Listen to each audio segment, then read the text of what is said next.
Okay.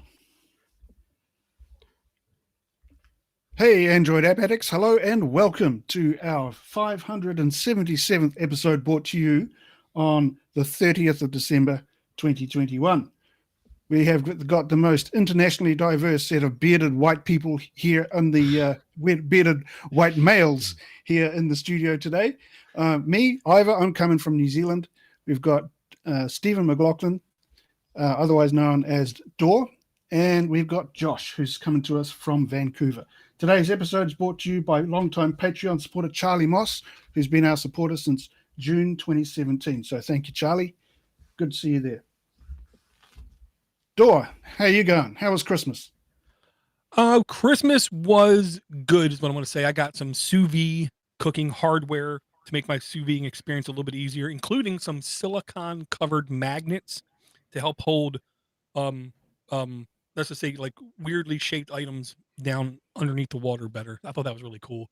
And then for my anniversary, my wife bought me a bottle of Johnny Walker Blue. Johnny Walker Blue.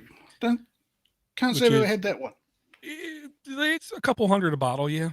Yeah. Very nice. Josh, what'd you get? What did I get? I got slippers and a weighted blanket. Did you get a pipe to go with them?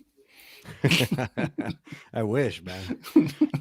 No, it was a good Christmas. It's a bit white around these parts, and to set the record straight, I am not in Vancouver, nor will I ever live in Vancouver. Oh, my apologies. Vancouver Island, I meant to say. There you go. So yeah, it's been uncommonly snowy here. And took the kid to the beach today, and I sent you guys the picture. There was ice floating in the water, which is not supposed to happen on a tropical island. So I'm pretty sure you saw a polar bear floating by. Yeah. How about you, Ivor? I had a lovely Christmas. We had a very low-key Christmas.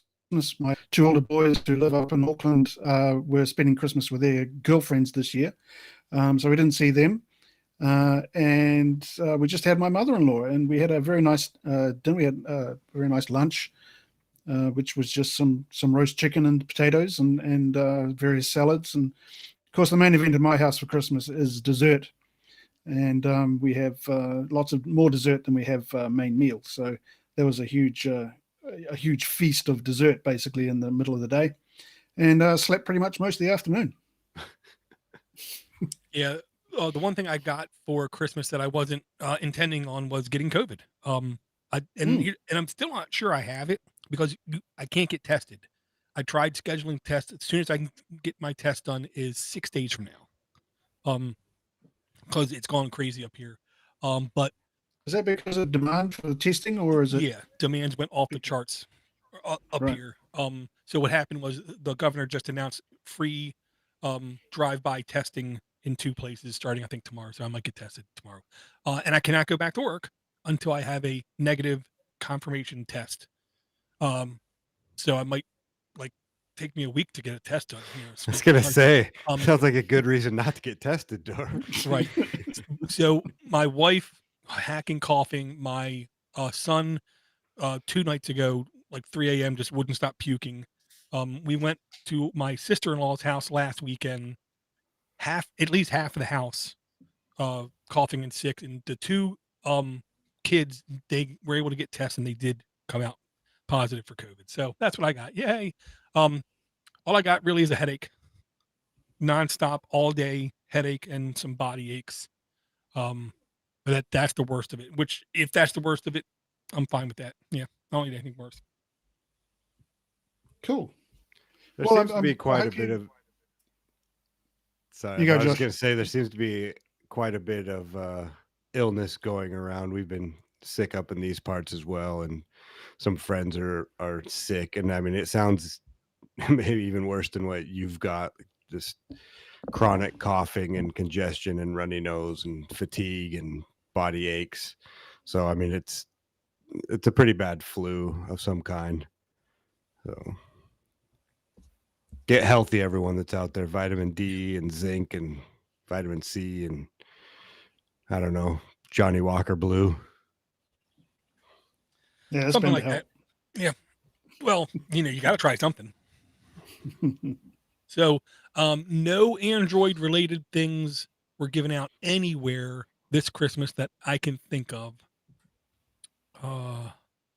Yeah, no. But the news circuit does seem to be, I'll say, more active than I would have thought this time of year, even though CES is like right around the corner.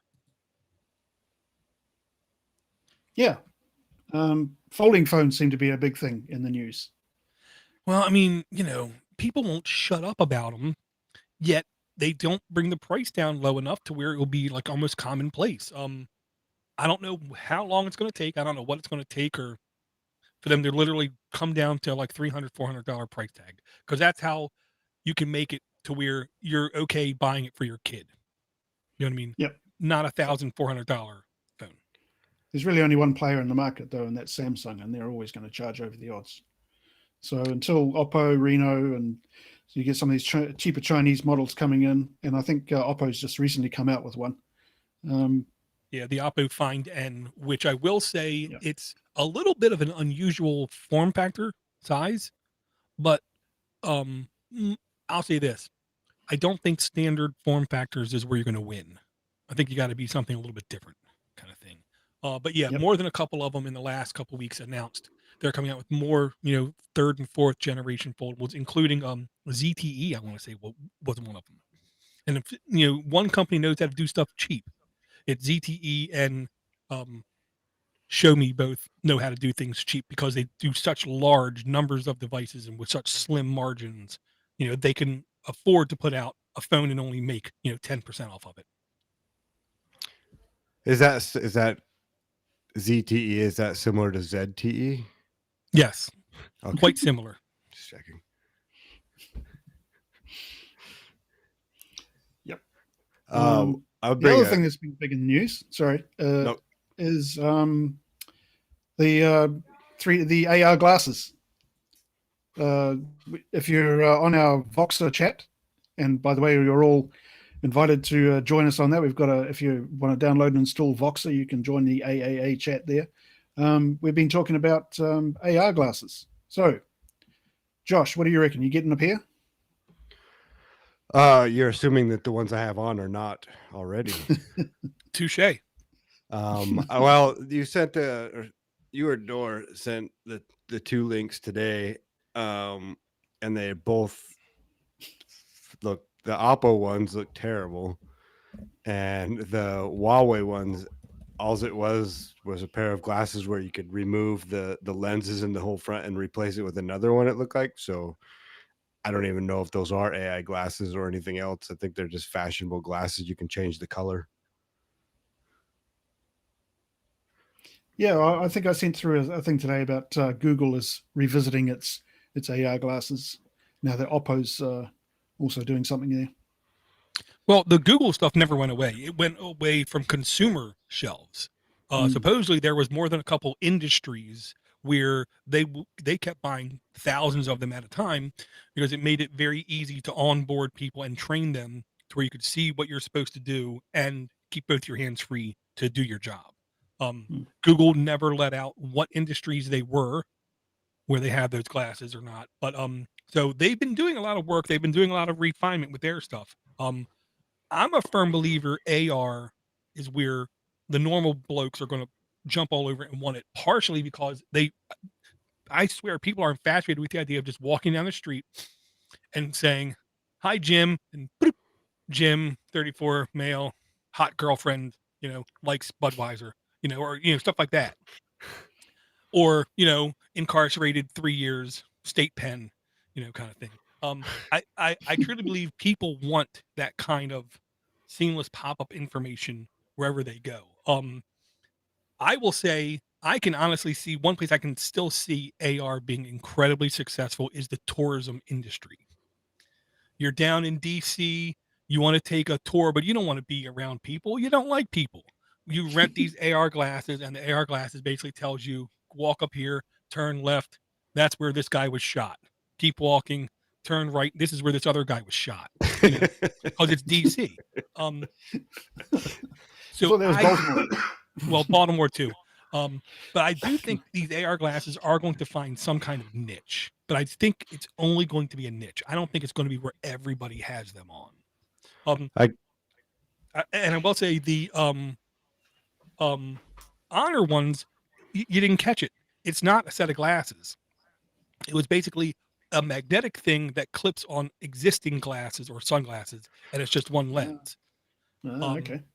So they're just trying to be like an add-on to glasses, and then the no, that was the Oppo ones. Yeah.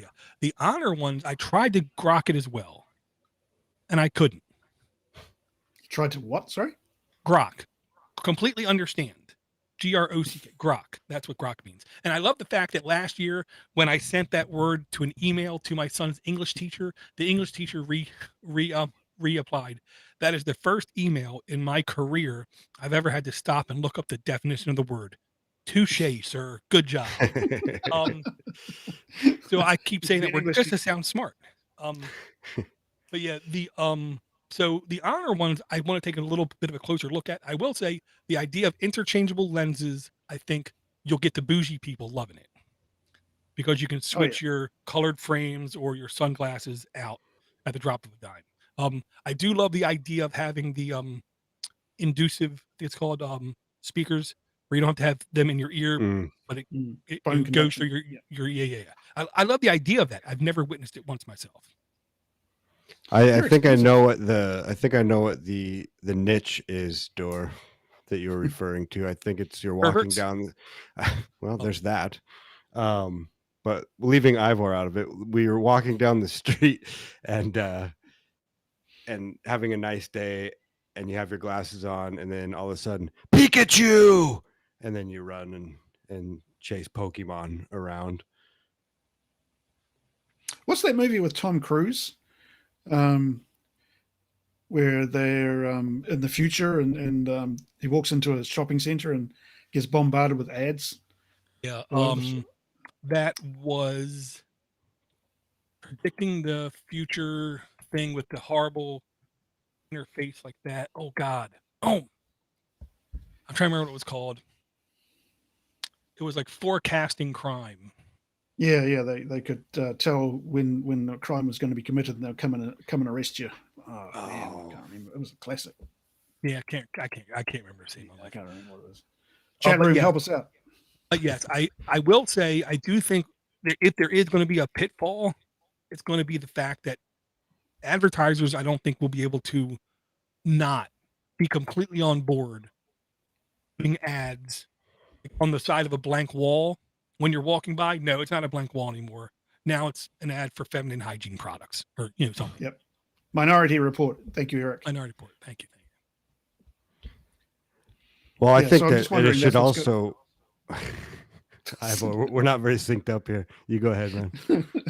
So I'm just whenever I see these AR glasses, that's all I think of is walking in somewhere and then you get bombarded with all these ads in your eyes when you go into a shopping center or something. Does that mean it doesn't appeal to me? Does that mean when you walk by a politician, it shows who they're sponsored by? Dude, I still think that's a law that should get passed. Politicians have to wear suits like NASCAR drivers with all of their sponsors on it, just so we know. And I'm waiting before I buy any AI glasses or AR glasses, I am waiting for like a Mr. Peanut monocle that you can just wear around in one eye, and I'll buy that one. Well, I'm not gonna lie, I wouldn't want to buy AR glass. Now here's the real quick side tangent. Because Honor's coming out with these, because Google's going to come back into the game, because Oppo is doing this, because Xiaomi will too. That's the proof that Apple is right around the corner. They're not going to be first. They're never first, but they're right around the corner to where they're going to launch their own. Everybody's going to want them. Well, everybody who has a hair bun or the man bun. That. Yeah. But I don't want to buy anybody's AR tech that I am not an administrator of. That's my one caveat. So the only reason I'd buy a Google one is if I can root it, because I want to make sure I know where my information is going, kind of thing. Because on my phone, I very selectively put information into certain apps and do not put information into other apps. Just because. So me, I'm not gonna get them partially because my vision sucks already. I'm sure if I have to focus in on something that far, my vision ain't gonna get much better.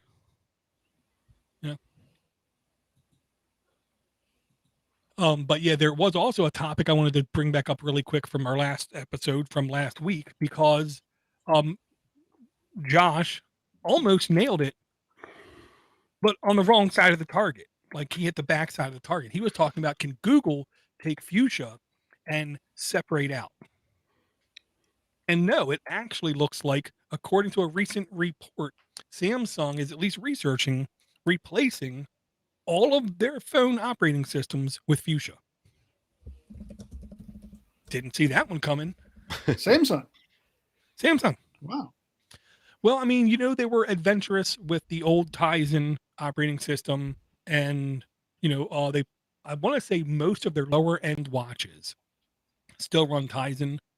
I want to say they also were toying around with the idea of Sailfish back in the day. I believe they were the people that bought the WebOS operating system too. So, I mean, if anybody has the money in the bank to take their Android operating system and replace it with something else, I think they have enough money to do it.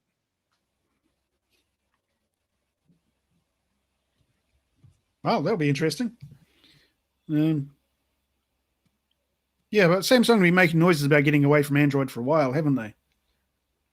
They've been toying around with the idea, is the way I'll put it.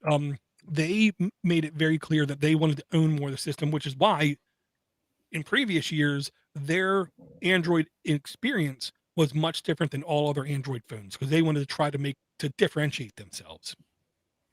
Yep.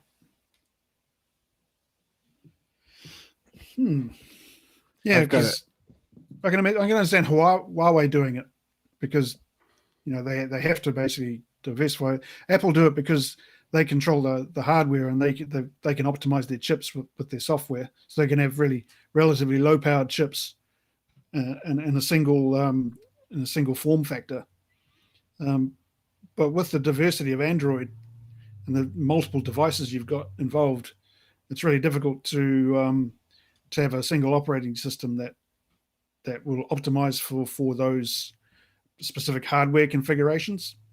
So if Samsung's producing their own Exynos chips, they've got their own restricted set of hardware. Mm-hmm. They definitely it definitely makes sense for them to have a look at an operating system that can do the same as Apple, and be faster and update quicker and all that sort of stuff. Well, and be locked down as well. I mean, put completely proprietary software in there, then you do have, and you can have an Apple type ecosystem.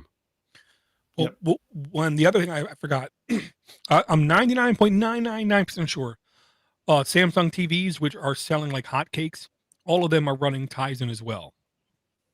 So it wouldn't shock me if part of the reason they want to change their operating system, phone OS, is to have better integration with their smart TVs. Because I tell you now, I'm not a Samsung fan at all.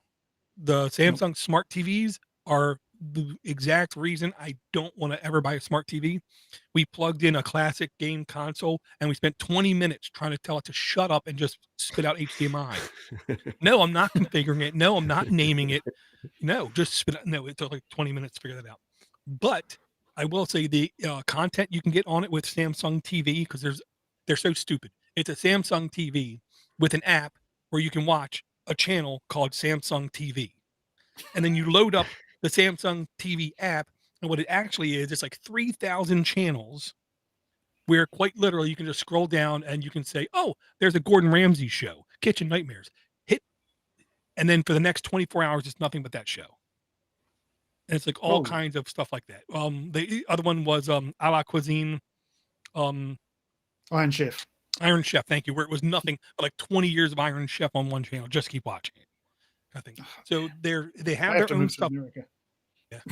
So they have their own stuff there that they really want to push people towards. Their TV ecosystems, the people I know with the Samsung TVs love them. like ridiculously. Massive security holes, though. They used to anyway. Well, tell me a product that doesn't have massive security holes, and Well, I'll tell you Samsung's something that's not particularly that. tested yet. True. Yeah. But what was I going to say? Yeah, Samsung has a reputation for and a history of doing that, producing a whole bunch of extra crap on a phone that you don't really need, which basically they've just duplicated every other Google app. Right. Well, So it And then doesn't you can't surprise me that remove TVs is the same. you can't remove it either. That's always fun when you just Yeah, get you can't remove any it, product that's just full of bloatware. It's like buying a Windows computer. Yeah, I Well, want Or a Candy Crush Lenovo on here. device. yeah. Thanks. Well, I mean, and I, like, see, and I'll say this: security is one of those things. There's no such thing as perfect security. If I try to stop and think, tell me something that has had great security throughout the years. I mean, LastPass is one of the apps where, there's been no major ridiculous breaches, even though right now people are saying that their master password has somehow been leaked. There's a group of people saying that, but I don't know. Linux on servers has done a really good job, is what I'm going to say. Better than Microsoft by far, but they're not perfectly secure as well. Anytime you add smart into anything, you just introduce, problems. Like Mark Cockrell said, if you want a computer to be really secure, he's going to put super glue in the Ethernet port and in the USB ports. Then it's secure because they can't connect anything. Yeah. Well, maybe security was the wrong term. I was thinking more privacy issues. So, well, that's another good one. Yeah. Well, even though I get Google popping me up all the time with the Google Opinion rewards, I now have like $15 in Google Opinion rewards. Every now and then it will ask me, did you use Google Assistant? Yes. Did you say one of these? Yes. Were you happy with the results? Yes. How do you feel about Google and security? Not good. And then they keep asking me, what do you mean? Don't you know that we respect your data? Don't you know that we respect your privacy? I'm thinking, you haven't had major hacks.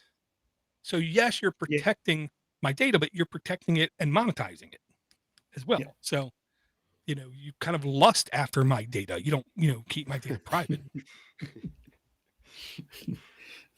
One of my favorite Steve Gibson sayings was, what is it? The S in IoT stands for security. Yeah. I'm sorry, I'm slow. It literally took me a second. It took me a second too. Yeah. What? There's no S in there. Yeah. Yeah, and I mean, anybody should know by. Here's the thing: my sister-in-law. Okay, she's not tech literate. Her boyfriend, not really tech literate. Even they know in 2021, if you have devices on your network, whether it is your TVs, your Google Home Minis, you put them on a separate network. You keep those things away from my phone and my computer. So, I mean, even normal people are starting to understand that, which I think is a very good thing. Isolation of data on your own private network, I think, is step one towards actually protecting your data. Yes. One of the things I remember from our last show, which was only 2 weeks ago, by the way, it must be some kind of record for us, was that we were going to have a round of predictions for 2022. So do you guys have any ideas of what's going to happen next year? Well, I was actually, I'll go first if that's okay. Just because what I was going to bring up while we were just chatting about that is an article that I'm going to post in the chat here, which the headline is Canada's Public Health Agency admits it tracked 33 million mobile devices during lockdown. And I believe that there are 35 million people in Canada. Was that from contact tracing or just? Yeah, it was just because they could. It was in the name of, I mean, it just came out. So this wasn't something that was public knowledge up until right before Christmas, I think. And so, of course, it's under the guise of public safety and public health and whatever else, but they're greater also good. yeah, exactly. Says Big Brother. But they're also not planning on stopping anytime soon either, from what I can tell. So No, they I never guess will. No, they can. They never will. yeah. So I guess my first prediction for 2022 is that there will be more of this.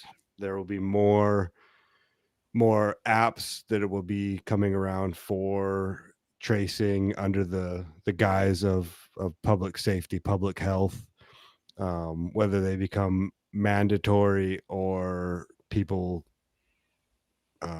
just want to have them. That's I think that there's going to be an explosion in this type of.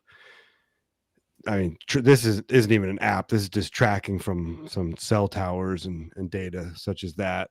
Yeah, So this has nothing to do with Bluetooth or contact tracing. This is like infecting your router in your house to spy on you level kind of thing. So the cell providers have to do whatever the government says in any country you live in. That's just the fact of life. So the Yep. government said we need basically a prism-like tap into each one of your cell towers. And I'm sure the government paid for it. I mean, don't worry, we'll pay you. And then they just take all that data and aggregate it out. And your only choice is don't have a smartphone, leave it at home, or I don't know what else. Well, the idea of satellite phones is right around the corner. That's my prediction. Okay. Yeah, and I hate to say it like this, partially because of the disruption caused by SpaceX, Tesla, and the satellites he's putting up. He basically made it no qualms. He's doing the vehicles, he's doing the rockets, and he's doing the internet connection as a let's get things understood. So when we go to Mars, I can do the very same thing. He wants to own the internet there. How do you own the internet there? Well, you got to have practice doing it someplace else. And I had to convince my one buddy who literally just retired from work. He's going back to Sierra Leone with what they consider to be millions of dollars, a couple $10,000, whatever. And I tried to explain to him, no, you can get the Elon Musk satellite internet, and it will be as fast as your internet here, and it will work over there. He says, no, you do not understand. I am in Africa. I'm like, no. Starlink will work everywhere in the world. It's a global internet thing. So don't be shocked, because supposedly Tesla already has researchers working on Tesla phones, and those Tesla phones are only going to be using Starlink satellites, no cell towers. So I think that's going to be at least disruptive. but Yeah, well, I mean, I'll sign up for it as soon as it's affordable, because I'm living in a rural area, and my internet is wireless line of sight to a tower, so I get a maximum 20 megabits down, and it's 25 maybe, but it's nowhere near enough. So if I can get 100 from Starlink, I'm signing up for it. yeah, but you have a lot of other great public utilities that go to your house, right? Yeah, like my sewer and my rubbish. Yeah. But then even with Starlink, though, I'm sure they'll be able to track your location. I'm sure they will, but it's another layer of things, is the way I'll put it. You know what I mean? It's much easier to pay a guy to climb a tower to insert new hardware. These satellites are already in space. It's not easy to say, let me add a new piece of hardware to your satellites. But what hardware would you necessarily need, though? Oh, well, I can tell you when it it came to the first level of Prism, where basically it was a very silent way of siphoning off all the data. They literally had to splice the line coming into one of the major backbones in order to get the data off, because the amount of data is enormous. That is a crap ton of data to store. So they're going to either need to put up their own satellites and then tell the Starlink satellites to also send your information to our satellites. If the globe is on that internet, I don't know how they're going to be able to easily get all that data. Well, I mean, Starlink will have that data. He already basically said, we're only going to keep any data we absolutely need to have. Everything else is immediately expunged. Oh, okay. Well, that's fine then, because If he does it, no one else has ever said that. I know, like Proton Mail was one of the ones who was supposed to say we don't keep any logs, and turned out they kept logs. So yeah, I mean, because the Swiss government told them to. Right. Basically. So I mean, your only solution long term, I think, might be some kind of literally local homegrown mesh network device. Yeah, I think it's pretty much 2 tin cans with a string between them. With line of sight. Well, even sign language. Line of sight microwave. Friends of ours, they're in a really bad site location for both cell phone reception and internet. They're like in the bottom of a valley or a bowl. So he's put up a microwave mast, and he gets a signal from his mother-in-law. His mother-in-law has an internet, there's a transmitter attached at her end, and she lives way across town. It just beams it across town directly to his receiver.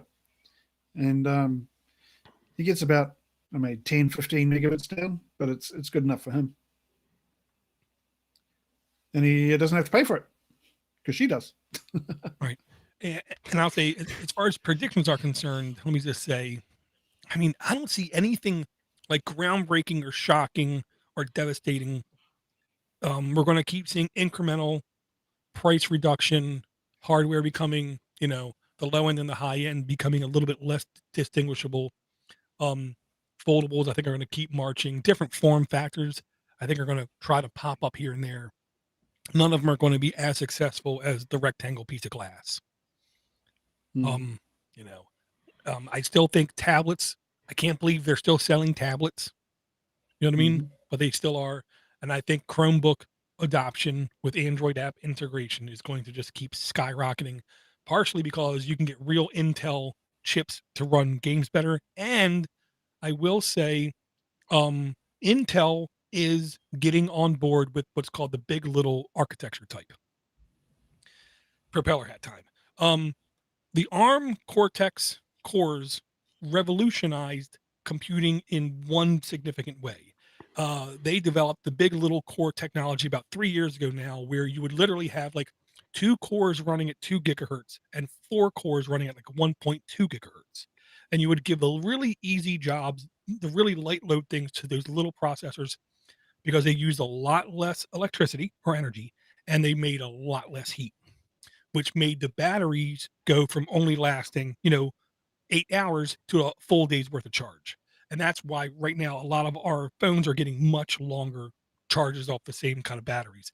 Intel announced that they're going to also adopt the big little architecture, but of course they can't call it the big little architecture because that's patented by ARM, so they're calling it something else, where they're going to have mixed processors in smaller form factors. So they're going to really hit hard on the Chromebook and the mini PC market. I think they're going to actually try once again to come back into the phone market. That's so. Would that be in competition with ARM? Basically, ARM is eating its lunch really bad. They need to try to compete, and they might make further inroads into small gaming consoles or home TVs or something, but I think they're going to try to make it back into smaller form factor computers.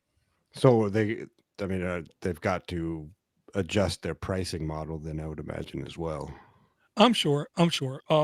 Yeah, there's the last phone that they were in that I know of was an Asus Zenfone, which had decent battery life, but literally you could feel the back and it would literally get hot. Yeah, I had that phone. I used to have that phone. It would get very hot, and the battery wouldn't last very long. Yep. My prediction actually dovetails into that quite nicely, Dor, because what I think we're going to see a lot more of there it is. Is that what's heating your house? Yes. That's what Intel inside. Yeah. We're going to see a lot more AI on device and not in the cloud. So you're going to need specific architecture and CPUs that are designed to deal with photo processing, location management, all that sort of stuff is all going to be happening on the device rather than somewhere else. And they're going to need better processors to do that. What's So that that's my Google prediction. chip? What's that Google chip? Tensor. TensorFlow. That's the one. So is that what you're referring to? Stuff like that? Yeah. Stuff what we see in Google at the moment, because Google's focus has always been on the software. They've never really worried too much about their hardware. They're trying to make the hardware do better stuff with better software. So their photo processing, pretty average on the Pixel is a pretty average camera, but for what they can do with the software and the AI that they've got running on the chip, able to produce some fantastic photos with a pretty average camera. So I think we're going to see a lot more of that work going on inside the phones themselves. So they're going to need Intel processors and liquid Well, cooling. if Intel can come up with a processor that handles AI better than ARM or MediaTek, you might be getting more Intel processors, or you might have two processors. One, I mean, this is what Google did with one of their phones. I think they put one processing unit in for the AI and another processing unit for the phone. So you might have dual or chimera processing. Yeah, harking back to the old days of co processors, where you would have like an Intel SE, and the SE meant there was a co-processor that was better at handling sound and multimedia. Yeah, but if people are going to have AR devices on their eyes, best way to handle the processing that's involved in AR recognition is on the phone, because you're never going to be able to fit that much processing power into the glasses themselves. So if you can do all that processing in the phone and just feed it through a pipe to the phones, to the glasses, your hardware costs in the glasses are dramatically reduced. Well, that's also maybe a use case for 5G. You know, if you have your glasses are hooked up to 5G, you can do that processing power. Well, yeah, that's where edge computing could come into play. If you have low enough latency with enough bandwidth to edge computing, you can not only do more things locally, but you can also farm it out, because that's one of the things. Where back in the day, we used to have Beowulf clusters. Technically speaking, a Beowulf cluster done right could do more processing in 1 minute than each of them separately doing the same kind of process combined. It was weird how they would do it. So quite literally, and what I could see is Google encouraging you to have a Chromebook, to have an Android TV, to have an Android tablet as well, because quite literally, why couldn't they all be on the same network and all doing the more complex task at the same time? You know what I mean? So quite literally, if you're out on the road and you take a picture with your camera, it will take a half a second more for it to do its Googleness. Where if you're home with your Chromebook powered on and your tablet powered on, why not farm out the jobs to that as well and have it all work? So if they can own that kind of synergistic compatibility between their devices, then it will encourage people to buy more Google devices. I hope that's a word. Well, I know Weird Al has a song about it. Synergistic. Yeah. Weird Al has a song about everything. Just about. So any more predictions there, Josh? Oh yeah. I predict that somehow somebody will implement a blockchain on your cell phone and maybe even the network. I haven't sorted out how that's going to happen, but that seems to be where everything is going. So who knows, maybe the crypto factor of a blockchain is where that security and blocking off the surveillance state will come from. Yeah, I do think that more people are going to be more hyper aware of privacy and privacy issues, is the way I'll put it. I don't know if it's going to be enough for people to actually take that leap, take that jump, and actually do stuff on their phones or on their computers to actually, want more actual privacy. Because it's very easy to just sit back and complain about it. As everybody in the political arena knows, you can sit down and complain all day. It's free. But to actually get up and like try to say, I'm going to actually be more private and I'm going to give my money to companies that are more in that camp. I don't know if it's going to be enough to like take that leap. Well, on a small front, I guess with that is I have been hearing a lot more ads for VPNs on more mainstream podcasts. So it seems like, I think that that VPNs are going to be more of a mainstream topic, if not product, going forward as well. Well, on the ads I hear, one of the reasons they're pushing to use a VPN, I thought, is actually against the EULAs, which is, don't you want to watch that movie that you can only watch if you're in the UK? Well, you can use this VPN to do that. I'm thinking that's technically against EULA. Not for Netflix, apparently. I think Netflix, from what I heard, is Netflix doesn't care if you're using that, because even some of them will specify Netflix in their ad read of, you want to watch anime or whatever, VPN into Japan. Right. Well, and my like pro gamer tip to not have to worry about ads is launch a VPN on your phone, go through a country like Sweden, then download your podcast, and then all of the automatically inserted ads, you won't even understand the language. Just sounds like the Swedish chef. Mm-hmm. Pork, pork, pork, pork, pork, pork, pork. Uh-huh. And then it's back to the show. Yeah. Mm-hmm. Funny you should mention that, because my wife actually does speak Swedish. And Korea. Go through Korea. Listen to them. Okay. That's interesting. I know one statement in Swedish, and it's not very polite. Yeah, I think the first thing she learned were all the curse words. As you do. Yeah. And like another all around prediction thing is, I'm going to start out with, when we were kids, we all were able to say to each other, hey, did you watch that show? And we all heard about it. We all knew it existed. We all knew what channel it was on. It was on channel 13 or channel 12 or whatever. Nowadays, the content is so completely fractured. Roku has its own devoted channel with its own exclusive content. Netflix has its own exclusive content. Amazon has its own exclusive content. Apple has its own exclusive content. Paramount Plus has its own exclusive content. And you can keep going. So it's like, we now can't just randomly start conversations with people about shows that we think are popular, because what are the odds they all have the same streaming service available to us?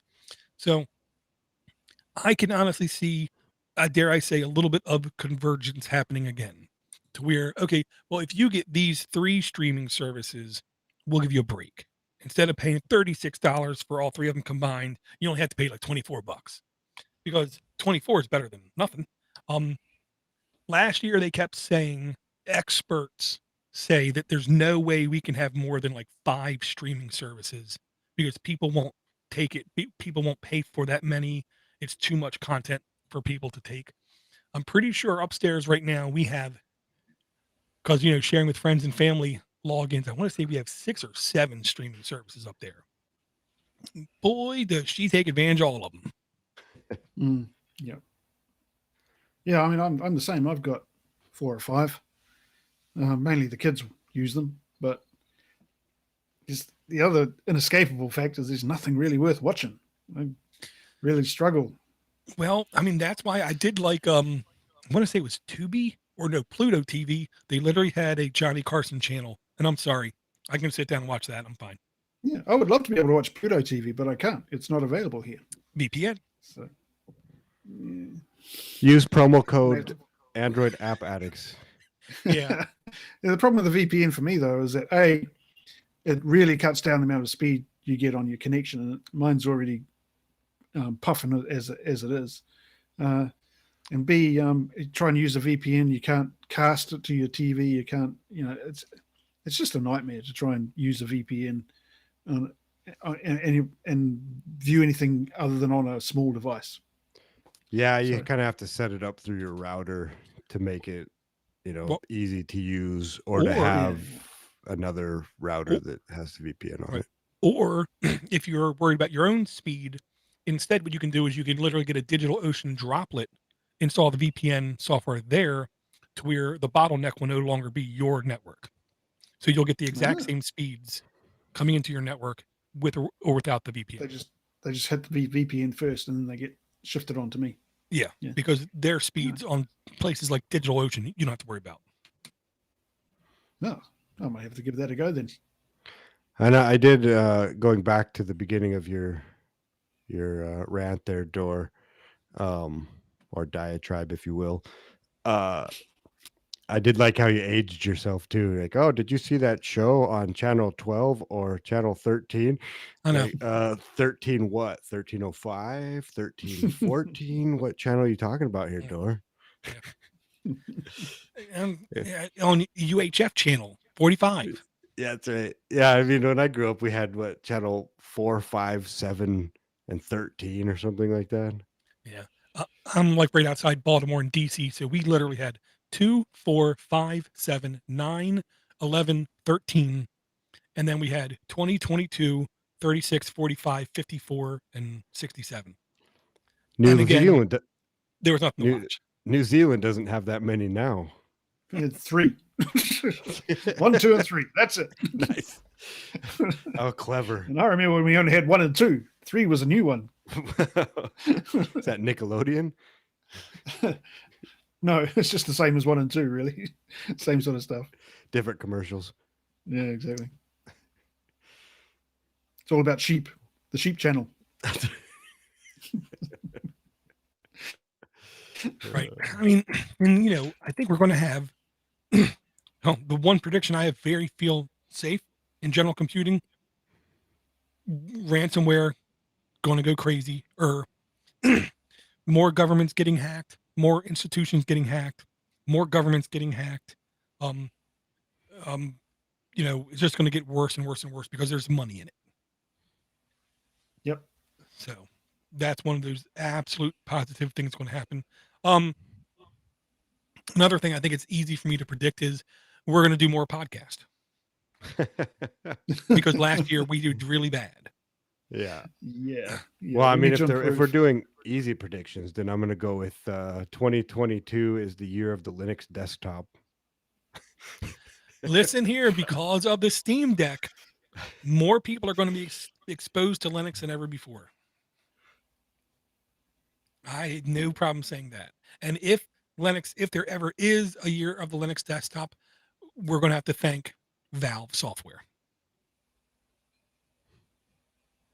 Because all the kids like games, and if they can buy a gaming machine that's not a Windows machine, they don't have to worry about getting infected in viruses, and everything in air quote just works. The kids are going to gravitate towards it. Yeah, but then the viruses will follow. As long as it has Roblox and Minecraft, I think it'll be a winner. Yeah, I'm sure. And I'm sure it's going to have Java log exploit too, Log 4. Yeah, log4j. Log4j. Yeah.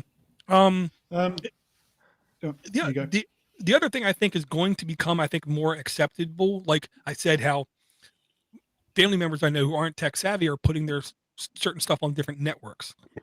I swear we're going to get more appliance type computers in our life, whether it be stuck on a fridge or something where there's going to be a screen, or right as soon as you walk in your door, a screen right there that's going to be connected to your home and allow you to do basic stuff. Like tell Bobby when he comes in, don't forget to take the dog out, kind of thing. And when the door opens up, it's going to be able to like RFID. Oh, it's Bobby. Hey, Bobby, take the dog out, man. I think that kind of thing could actually become more accepted. The old smart home assistant. Yeah. Become a bit more prominent.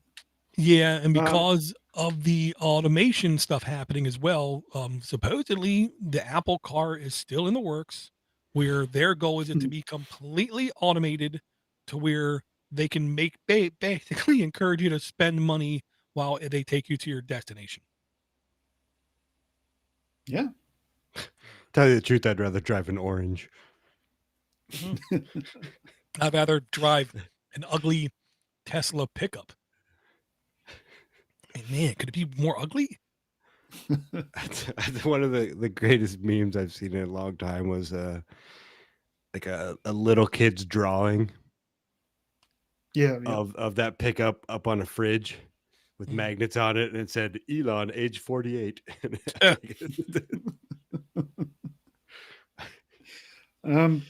I have a prediction based around what's happening in the with Taiwan at the moment. As you probably know, most semiconductors, or like 99% of semiconductors, are produced by Taiwan. No, they're not. A lot of people mistake that. The manufacturing company is called Taiwan. Most of the manufacturing is done outside of Taiwan, in places like China, Vietnam. Yeah. Most of it's done in China. No, they're owned by it's actually Taiwanese not. companies. Most of it's done in Indonesia and Vietnam and those countries. Okay. Because as we've seen with the global, of course. But as we've seen with the supply chain crisis, semiconductors and CPUs, chips, have become more strategic in focus. So I think we're going to see a lot more. Maybe particularly in America, you might see a lot more processors being produced locally. I know, but the bad thing is that they wouldn't normally expect it. It takes years to spin up processor plants. Intel supposedly agreed last year to spin up, I want to say it was 2 or maybe 3 plants, but they said the soonest they can do it is 5 years. Because the equipment to make processors is like insanely priced, like ridiculously insanely priced. One of the things that I can see alleviate some of the chip shortage thing, to be honest, is RISC-V processors. It's too deep of a rabbit hole to go in now, but the long story is a guy years ago made a imaginary processor up so he could show his students how to program towards a processor. And it grew and it became more popular and more popular and more popular till finally someone said, why ain't me making this a processor? Yep. And 2 years ago, they started minting these RISC-V processors. And their growth has been insanely rapid for how short they've been out. I expect RISC-V processors will be able to take on a majority of low task, like streaming music into your house. You don't need big processors for that. For your appliances like your washing machine and dryer and dishwasher, you don't need expensive processors. RISC-V processors could be perfect for that kind of use task, thus allowing the fabs to make different chips, is what I'm going to say. Yep. Well, I was just about to say, I wouldn't be surprised if Tesla's working on one. And then Eric comes up in the chat and says Tesla is working on one in Texas right now. Oh, yeah, they already have their own processors in their things. But the most recent generation of Tesla cars that went out have Ryzen processors in them. Right. Because AMD, man, they're the ones right now making all the money. Yeah. Well, MediaTek are coming up fast, though. MediaTek, there's only like 3 players. Well, there's like 2 more in China that are doing good, but MediaTek is the one that really started out being on some really low-end, crappy $6 Android tablets that barely worked. And then now all of a sudden, they're like stepping their game up to where they're becoming respectful. I think I bought most of those tablets. I know I bought at least one, and just the boot up was like 15 minutes. Yeah, when it booted up, the 6 times it booted up. Yeah, I mean, as far as Android is concerned, I think we've definitely hit a plateau. Even though I think there's still plenty of improvements they can do. Dare I say it's one of those law of diminishing returns graph, where I think Google is under the impression now if we put more than X amount of money into Android development, we're not going to see insane results back. So let's just look what Apple's doing. Let's do a little bit different. Let's do a little bit different. Let's do a little bit. And then look, here's a new version kind of thing. Because I can tell you when I look at the last two versions of Android graphically, they look different. Kind of like putting tail fins on cars. Yeah, it looks different. But when you get into the nuts and bolts, it actually performs. I can't tell the difference. You know, the same buttons are there. This one just has more roundness to it. You know what I mean? This button was moved to the left side instead of the right. It's those kind of incremental improvements, kind of like Windows 10 versus Windows 11. Yeah. That's what I was going to say. It's the where Windows they just model. Right, where they just move crap to force you to relearn it again. Yeah, that's right. Okay. Well, there's our predictions for 2022. Oh, I'm not done. Okay. Let's hear from you, Josh. One of my predictions is that we, in a real plot twist, we find out that Eric and Ivor are actually the same person. So that's one of my predictions, and that VR headsets sales will skyrocket. Oh yeah, VR in 2022, metaverse, yeah. or AR, or either or. Well, I mean, when was the last time you put on a VR headset? Between now and never. Yeah, I've actually they're uncomfortable as hell, man. And yeah, I mean, but people are. It's gonna happen. And if you try to tell me, will not stop asking me for one. Well, I'm gonna tell you now. If you're okay, headset. if you're okay with your kid being on an Xbox or a PlayStation, okay, then you're okay with them being on the VR headset because the communities are just as toxic. Okay. I mean, though I heard words coming out of my son's mouth, I didn't think I even knew till I was like 30 years old. And he is up there screaming at the top of his lungs, "You blah, blah, you know, what the hell?" I said, dude, if I knew those communities were that toxic, I would have never let you get the headset, period. I'll get back and start reading Reddit. It is horrible, man. It is horrible. VR is not going away. This isn't like the Virtual Boy for Nintendo. That I will admit, it is not going away. I do think, like, when my kid moves out, he very well might dedicate an entire room of his new place into VR. And then for that girlfriend to move in, she's going to, or boyfriend, whatever, I don't care. They're going to have to accept that room is my VR room. Get over it. Not that there's anything wrong Well, with they'll that. live in the VR room. His know. girlfriend will move in the VR room. So, I mean, I don't think VR is going away. I just really question about how much more it's going to become normal behavior. Now, with COVID stuff, I heard more than a couple of people say, thanks to VR, I was able to hang out with my friends in virtual space and play bowling or whatever, stuff like that. So that was really cool. I just know I can't put the headset on for more than like 2 minutes without thinking my neck hurts. I'm old. Get this thing off me. It's all sweaty. It's disgusting. It smells funny. My back and my neck. Yeah, exactly. Give me some of that for my cataracts. Right. But I will say, sciatica. Oh. I think one thing that can help VR a lot, to be honest, is things like GeForce, Google Stadia, Xbox cloud streaming, all those things. The more mature those cloud gaming services get, the more you don't need to have $2,000 headset hardware and get really good gameplay. Because I've seen now, it was the new Matrix game, and there was another game, I can't remember what it was. The graphics are unbelievably stunning. Like, you know, now when you go to the movies, it's kind of hard to tell the line of where the special effects stop and start. It's getting really, really good. Games are also getting to that point to where you see a girl's face and it literally does look like a girl's face, not like a bunch of, you know, parallelograms and triangles. You know what I mean? Polygons, I think they're called. Polygon, thank you. So they're going to get really good, and that's the kind of thing that I think can draw people in, because if you can't make good quality gameplay, at least make it look good. Well, we're all heading to Ready Player One. From the sounds of it, Dor, it sounds like you'll be all in on VR as soon as they make a game where you can sit on a porch in a rocking chair with a shotgun and just yell at kids, "Get off my lawn!" Well, all I really Well, want sign me up for that.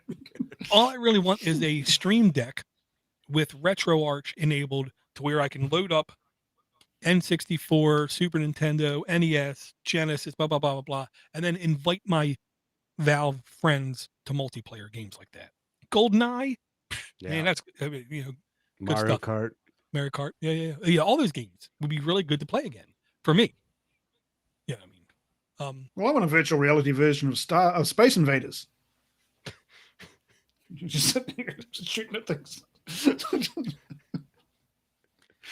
yeah, so and like one thing I hate to admit, this year I want to say it was 11 games on mobile platforms made over $1 billion. Wow. It might have been 8, but I want to say it was 11 games, and they had one similarity between all of them. They were all free to download. Yeah, absolutely. And they make money off the nickel and dimes. What were they? The in-app purchases. What's the big one that took over from Stardew Valley? Well, I know one of them was Genshin Impact. I know that was one of them. That is like a Breath of the Wild type game. There were like 2 or 3 MMO games that were on that list. I want to say one of them was like a Candy Crush type game. Pokemon was one of them because you can do the in-app purchases. Here's the thing: that Pokemon game made more money last year than all other Pokemon games combined. Ugh. I hate to say it, gaming is driving our Android experiences. You know what I mean? That's where all the money's going. So people are going to keep making games or phones better for games, kind of thing. Not for watching videos, not for, browsing the web. Not that, but for playing games. What's the game I'm trying to think of, Dor? The one I never even played it, but it was the biggest game for quite a while. It's kind of along the Stardew Valley, I think, where you maybe have an island. Oh my God, never mind. Well, I mean, okay, hold on. Stardew Valley, then there was Gravekeeper, then there was Simplicity, then there was, it was literally called like Crafty or something like that. But the gimmick is they all just nickel and dime you to death and end up making billions of dollars, kind of thing. So when people try to say, Betamax lost because of porn, that's not accurate. That's not true. But games and mobile devices have definitely some influences, the way I'll put it. And I did verify again. 2 other people were able to tell me, yes, looking at the Oculus, it is nothing more than an Android experience in a VR headset. Okay. So, and it's only $300 for the low end Oculus 2, which it's, dare I say, almost a fair price. Now, my son, it has his in a box right now, ready to ship back for RMA after having it for almost 2 years. He said the screen would every now and then just go black and then like 3 seconds later pop back in, seeing stuff. So he's seeing some hardware failure after 2 years. If they fixed it at a reasonable price, then I think $300 is still a fair price. Because he played the hell out of it. Yeah, it's not $2,000, that's for sure. Right, because it wasn't that long ago, like 3 years ago, 4 years ago, to have a good what was it called? I want to say Hive. It wasn't Hive. It was the LG one, I think, where it was expensive and you had to have it connected to a computer. Right. Yeah. Yeah, is that the one that had you had to have a backpack? Yeah, Vive. literally. I think it was Vive. called Thank you. Vive. Vive, Yeah. Hive, you were way off. Yeah. Animal Crossing is what I was trying to think of. Well, that's Animal Crossing. Nintendo. Yeah. Yeah. Oh yeah, and Oh, you're right. Animal Crossing did make good money on mobile. You're right. Okay, well, we're an hour in at the moment, so should we have an app or 2? Okay. I predict we will. You go first, Josh. Oh no. I didn't realize we were doing apps as well. I thought we were just doing a prediction show. Doors ready. Oh yeah, I'm more than ready. My app. Honestly, I'm gonna say this. A guy in Discord did invite me to Briar, BRIAR, and I did mention it weeks ago. Is what I'm gonna say. Months Um, ago. months ago. Yeah, you're right. Months ago, and I had the app installed, and I was looking around it, and I had nobody connected with, so I couldn't really tell what the app is. Since then, I did connect with him, and he invited me to another group chat, and I will say, um, from everything I can tell, this is literally point to point, end to end encryption, private chat to where quite literally I could put some really nasty things about Biden on there, and I'm not going to have somebody knock at my door. That's the way I'm looking at that app. So I will say I am liking the app. Um, it's one of those things though, until it hits like a critical type mass, no one's going to use it. So if more people would be willing to use it, then I can see it actually being really um nice and easy to find people, easy to hold chats with.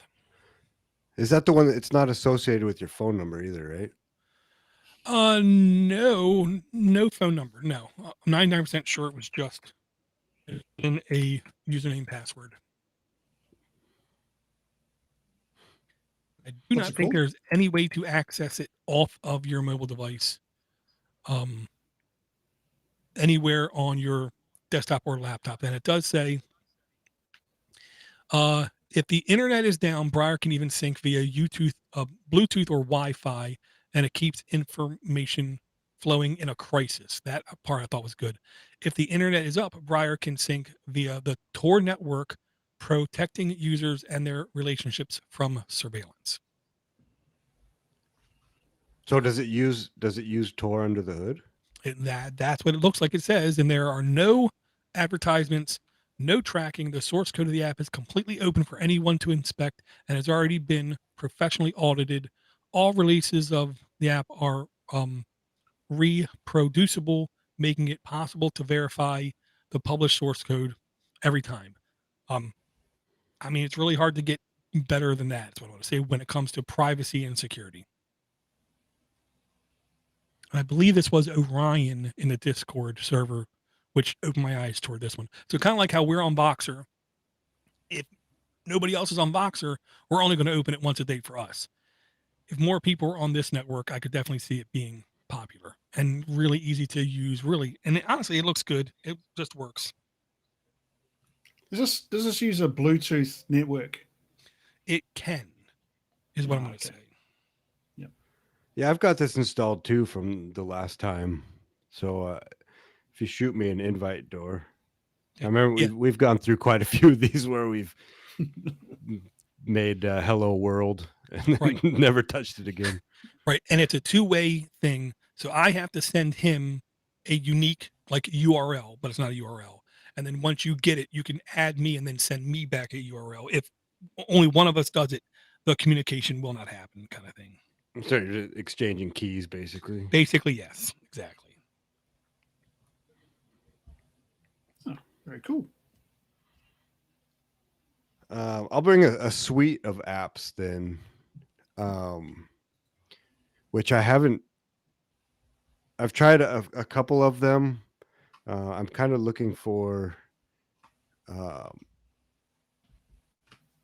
They're podcasting 2.0 compatible apps, basically for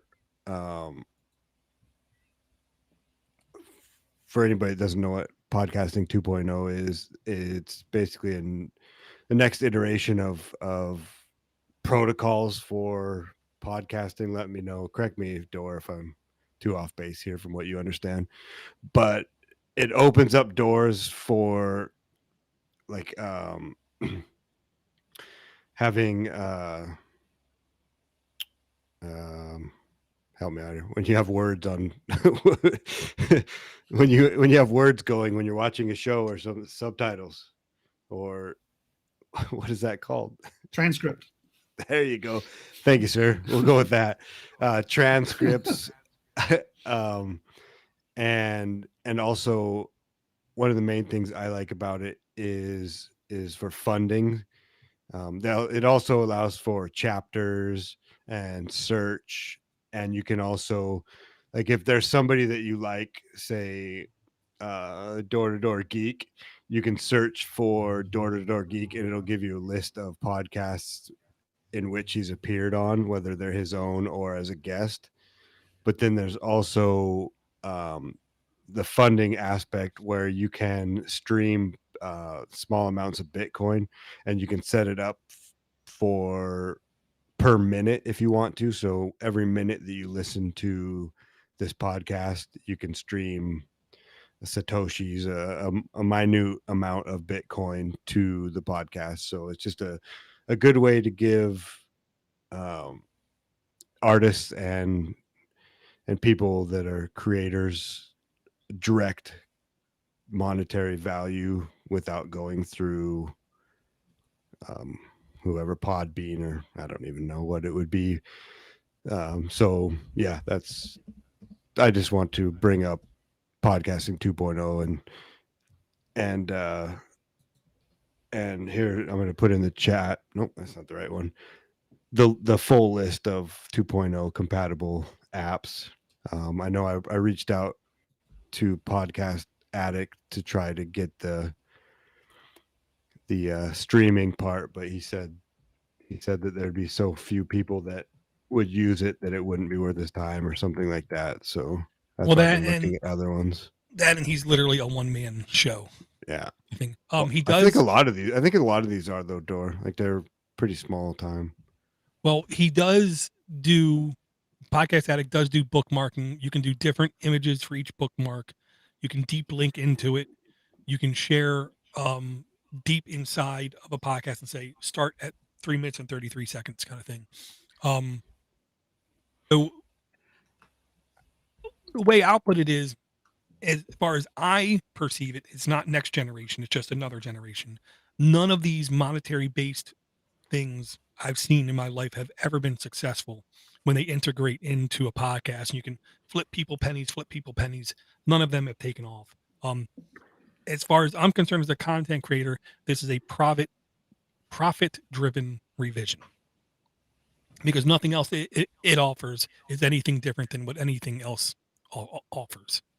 I will say I like the idea of having my podcast available anywhere, where places like Antenna Pod, you can access it on your desktop, access it on your laptop, access it on your phone ubiquitously.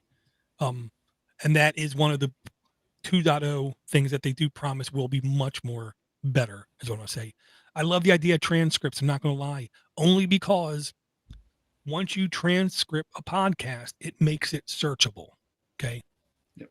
And, the very first app in their list is Podcast Addict, to where you can search. The first link in every podcast now is go to the owner of it, and you can see all the podcasts by that person.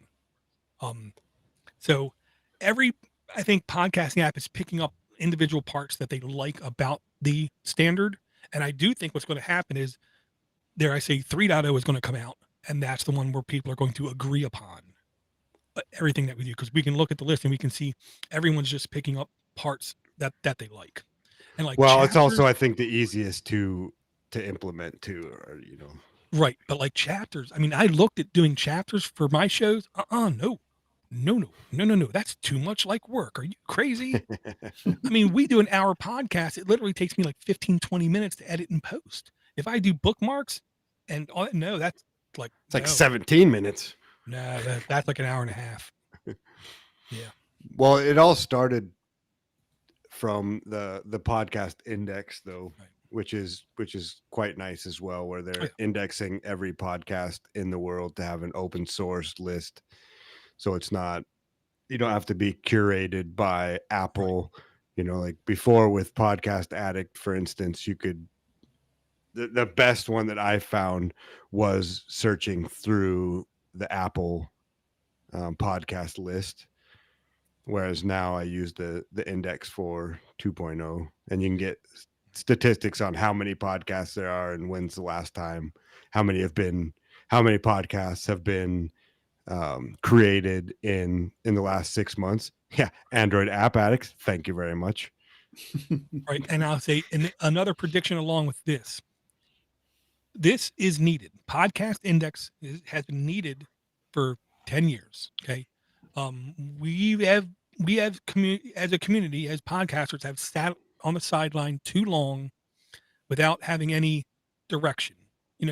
We would have FeedBurner, Odeo, and other places try to pop up and help us, but it was always Apple. And, here's where, Apple is taking this as a serious threat. Is supposedly this is the year they're going to launch Apple Podcast on Android. If they do that, then I think it's official that Apple sees this kind of service as a threat to their monopoly, if you will, on podcast. Interesting. Thoughts, Ivor? I will not be downloading Apple Podcasts on my phone. Right. And I am happy to say, looking at this list, I've tried at least 25% of these apps. I've tried a few. I mean, it's tough because I do like Podcast Addict so much, and the other ones I've had definitely some bugs, but they're all also pretty new, and I know that several of them are very small and possibly one person, but they're also, some of them are open source, so if you want to, you can actually dive in and help out.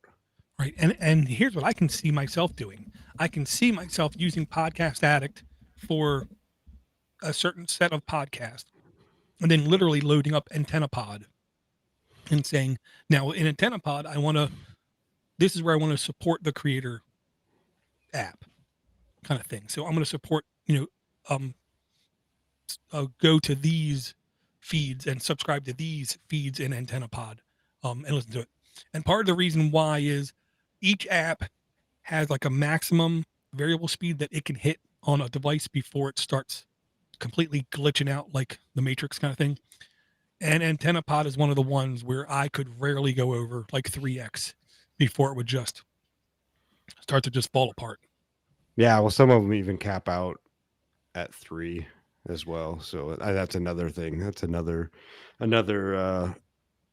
I'll just turn it off if you can't go up to 5, which I don't use, but I plan on someday. Yeah, and I even emailed Xavier about his cap at 5x, and as soon as I got the email back from him, I realized I'm an idiot. Who in their right mind is going to listen to a podcast at 7x? What percentage of people? 0.0.1. Me and some like weird guy in Uganda or something. So yeah, me asking him to do that is like the unbelievably selfish thing to do, because no, that's not his priority. 5x is fine. Well, just put a 7 on there. Who's gonna know? Yeah, so I mean, I think we're gonna have a better year in a lot of different ways. Another prediction I'm gonna make for myself is I want 2022 to be the year where I go to more actual events, anywhere, somewhere, places. Maryland's fine. We can make really good crab cakes, but I need to, go other places. That's what you need the VR goggles for, mate. Listen, if I go up to Boston, if I go up to Cambridge, Massachusetts, going to get some really good chowder. Can't get good chowder in VR. And I can also go to the Mead Hall where they have 180 different beers on tap. Ain't getting that in VR either. And you're probably not going to get crabs. Won't get crabs for Christmas. I know that. And I don't think we have any emails. I'm 99.9% sure. Yep, no emails except for that picture from Eric. Put it up there, Door. I still can't erase that from my memory. Yeah, it's on a different computer. Can't pull up right now. That's my excuse. Can't prove me wrong. Oh, okay. Well, I'm going to be boring and bring a game. This game is called iBomber 3. Now, back in 2010, I remember part of my job, I was given an iPhone, and it was an iPhone 3GS, I think it was. One of the iPhones hadn't just come out; they were a couple of years old, but I got one of the newer models. But one of the first games I downloaded on that iPhone was iBomber, and I spent hours playing this damn game. And it finally it came out for Android later on, a few years later. And now they've got iBomber 3. Now, the premise of this game is basically you're in a B-17 bomber in World War II. You can have a choice between being an American pilot or a British pilot. If you're an American pilot, you're in a B-17. If you're a British pilot, you're in a Lancaster. And you basically go through various theaters of war in World War II and drop bombs on things. And you get the bird's eye view while you're going along, and you have tanks and fuel dumps and ships and anti-aircraft installations, all sorts of things in different places. This iBomber 3 seems to be focused on Sicily, the Western Desert, and Italy. So yeah, I really enjoy it. It's a great time waster. The thing is, you have to move the phone to move the plane. Well, you can play with on-screen buttons, but I like moving the phone. So you end up with your tongue sticking out of your mouth, sort of moving your head this way, moving your head that way, and going up and down. It'd be an ideal game for virtual reality goggles. Have you got the? You managed to get the video there, Dor? No, when I click the video, it says this video is unavailable. Yeah, I get the same thing. It's just a shame because it's really graphically a quite a good game to look at. Graphics are very well done.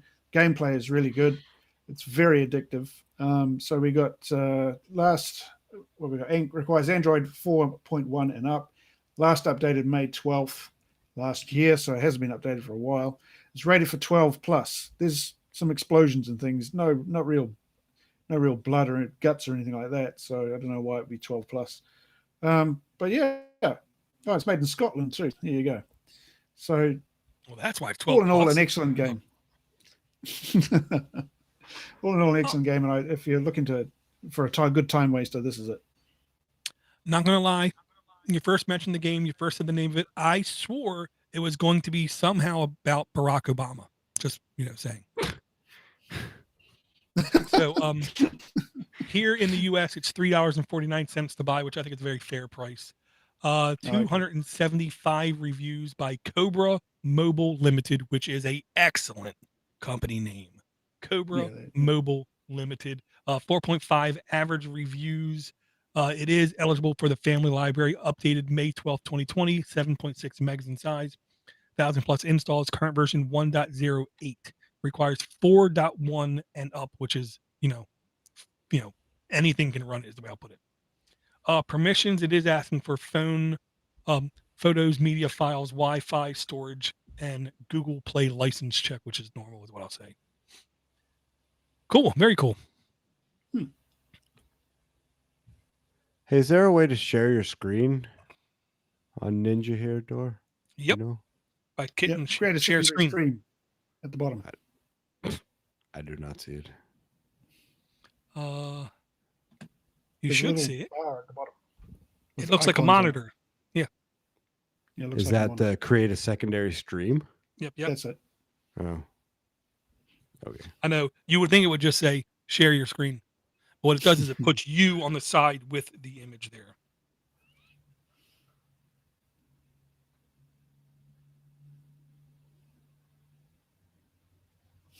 And hopefully it doesn't crash your browser.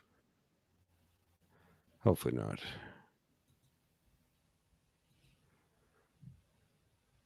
So you brought a game. Way to go, Ivor. So somebody better. I'm busy with important things here.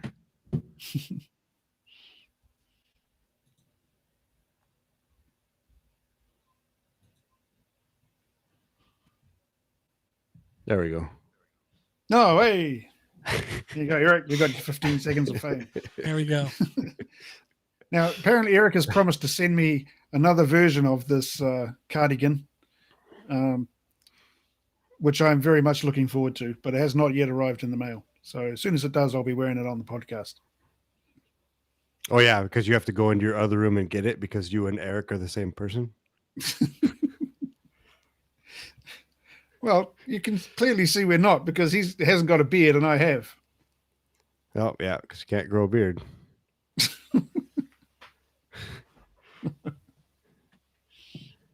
Very cool. Yeah, so no more emails, which I'm shocked we didn't get any emails. I could have swore after last show we would have got something. But hey, it's not the end of the world. But if you want to send us an email, super easy. aaa@podnutz.com. Want to send us a voicemail, 707-6podnut.com. Last prediction of the show.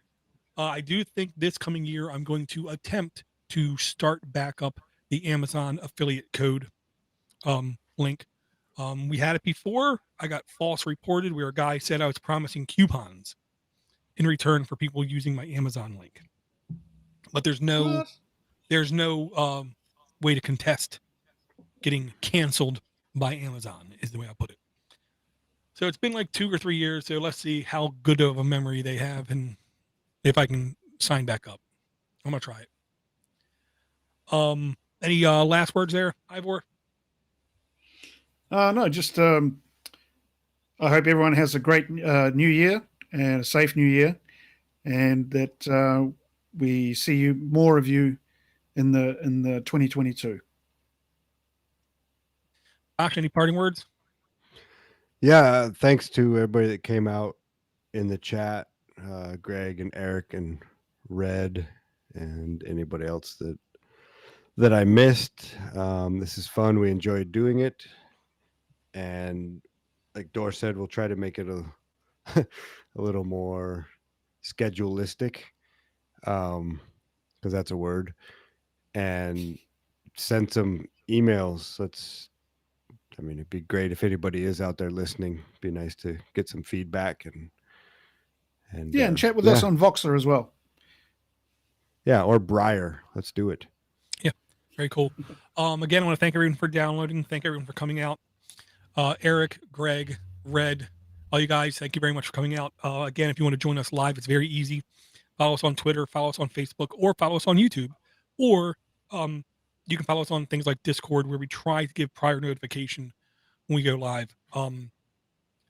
Yeah, we're going to do more better, build back better, blunder. Wait, no, that's something else. Never mind.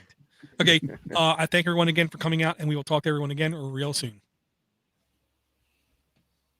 Every time I hear build back better, I think build back blunder.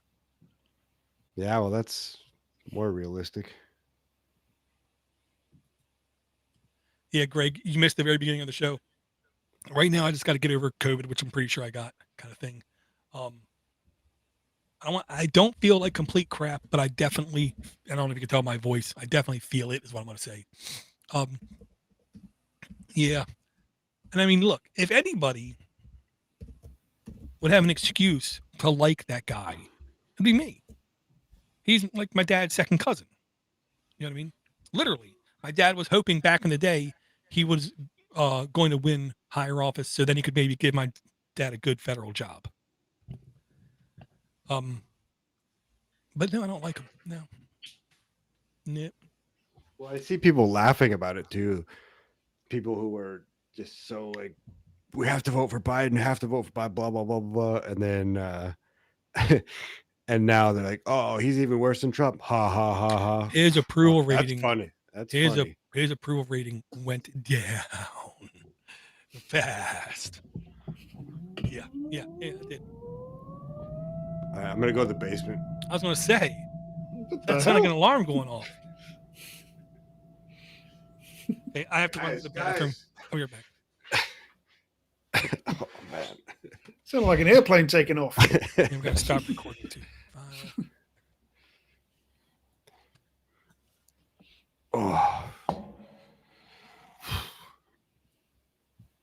577. Yeah, 577.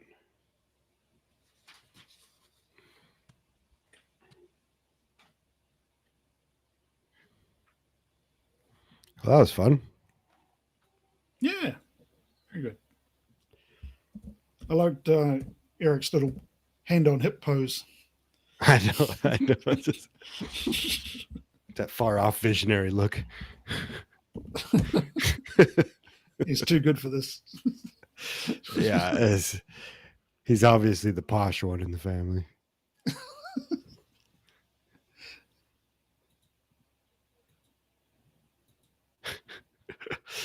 Oh. Oh, did you see what Door's shirt said? No, I didn't. No. I saw Spock was on there. Yeah, just a picture of Spock, and that was it. Yeah.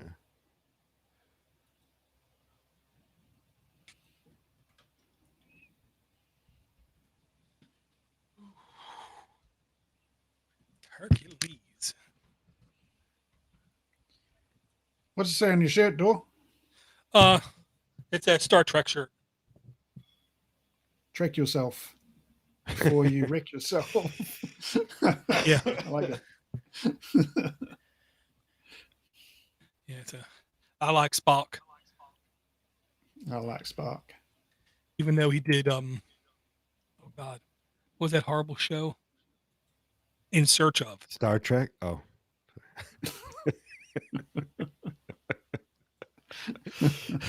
I tried to go back and watch In Search of, and I'm like, I'm losing all respect for this guy.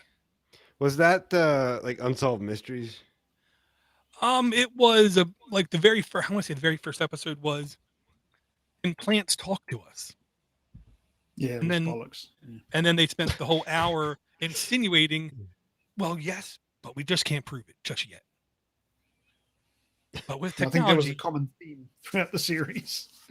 yeah, I mean, he did have like once in a while, like a real, like tangible thing, like the Nazca lines. Why were the Nazca lines made?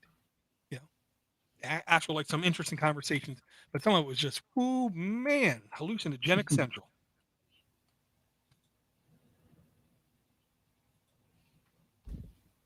Check out the Critical Drinkers review of. Oh, I hate the Star Trek reboot, man. I tell my wife, look, you like the new Star Trek movies because you've never actually watched classic Star Trek. The classic Star Trek is not explosions. That wasn't what the show was about. It was about man tussling with his inner self and with his like, basic instincts of stuff and just trying to be better. And of course, and then of course having sex with every alien woman because that's what every man would do. Right, and praying that you don't draw the short straw and get the red shirt. Well, technically speaking, a guy actually did the math calculations on this. The number of red shirts that appear in the show, red shirts were actually incredibly popular as staff, as engineers on the show. The number of red shirts total that they estimate on the ship versus number of deaths was actually lower than if you wore I want to say it was yellow shirt or blue shirt. Like could be, and that's because there were so much fewer of them. The likelihood of death if you wore a blue shirt was incredibly high because there was only like 20 of them on the whole ship, where the red, they expected there were hundreds of them. It takes a special type of person to do that research. Oh, yeah. We call them autistic or something like that. Because, yeah, it takes special. Well, I did have to watch Galaxy Quest again on Christmas Day. I love that movie. I don't think I've ever seen Galaxy Quest all the way through. And the one guy, what were we watching? Oh, my wife was watching one of her murder, death, rape shows, Bull. And the other attorney guy, as soon as he came on the screen, I said, I know that guy. And it was the alien guy who died by Garth Foxhammer, where he like died in the doorway. He's a nobody. Yeah, such a good movie. And then because like right now there's technically 5 different things in production that are being made that are Star Trek. There's Picard, Discovery, the Lower Decks, and like I want to say 2 more. And all of them that I watched, I can't stomach. Yeah, grab Dark's Hammer. by Grab Tharb's Hammer. What a deal.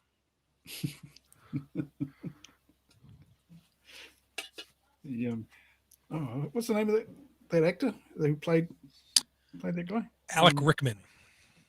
Alan Rickman. Yeah, he was Yeah. brilliant. Yeah. Oh my goodness, yeah. Yeah. Everything I watched him in, I'm like, yeah, he's doing good.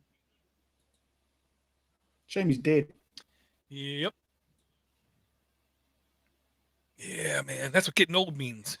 People you like Robin Williams, Phil Hartman, Alec Rickman just die.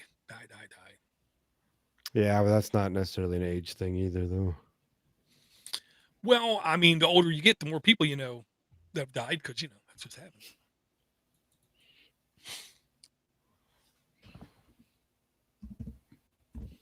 Oh. Oh, man. Yeah, man.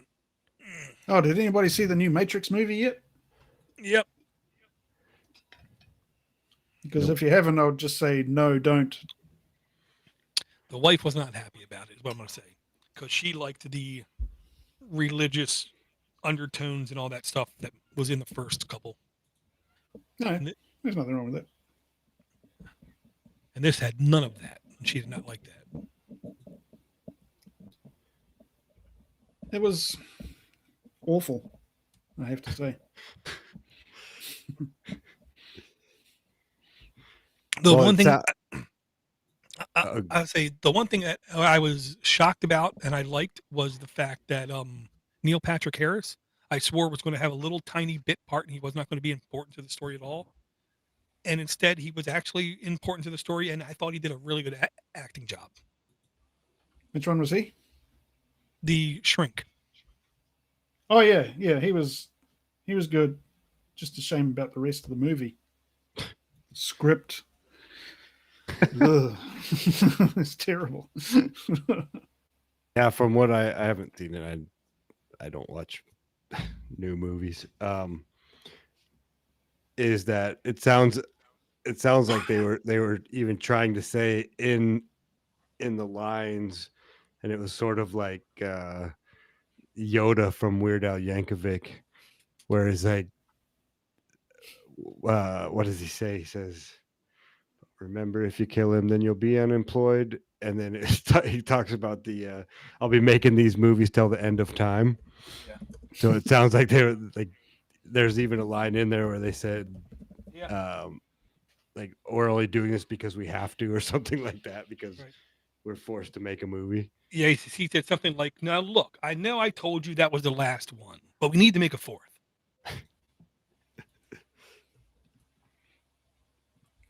I'm going to put a review in the link to the review in the notes for it. If you want to have a look at that, it's quite entertaining. I will say I did like the new Ghostbusters movie. There's a new Ghostbusters movie? Yeah, with Paul Rudd. Oh.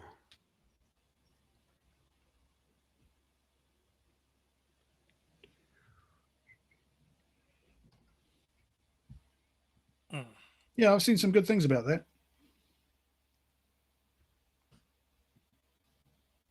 Yeah, I liked the fact it didn't take itself too seriously. Nostalgia was sprinkled in without being too much. Because realistically, I mean, if you take a look at Dan Aykroyd and Bill Murray, they look horrible. You know what I mean? Age has not been nice to them, so I don't want to watch them. You know what I mean? Sure, at the end they can come in and save the day. Yeah. Sure. Oh, spoiler alert!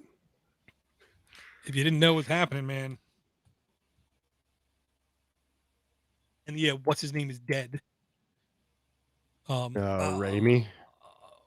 Raimi. Yeah, no, what? I can't remember. I was going to say Ivor. His name is Ivor. No, I'm still alive. Yeah. Just depends on who you ask. Yeah. Yeah. He was the director, right? And he played. What was his name? Raimi. No, not Raimi. Going to apologize. I'm looking it up on an hour IMDb. later.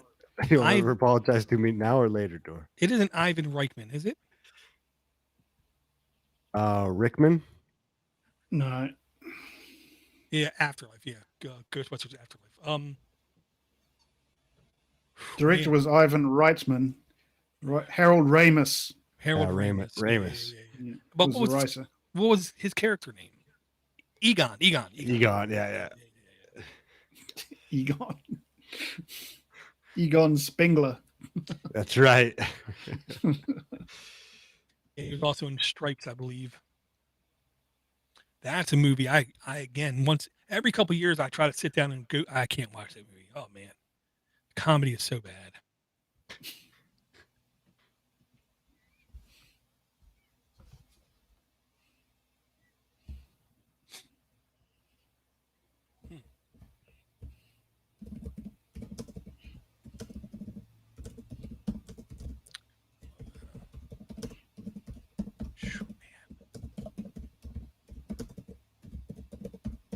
But yeah, most of the stuff the wife watches I can't sit through. I try.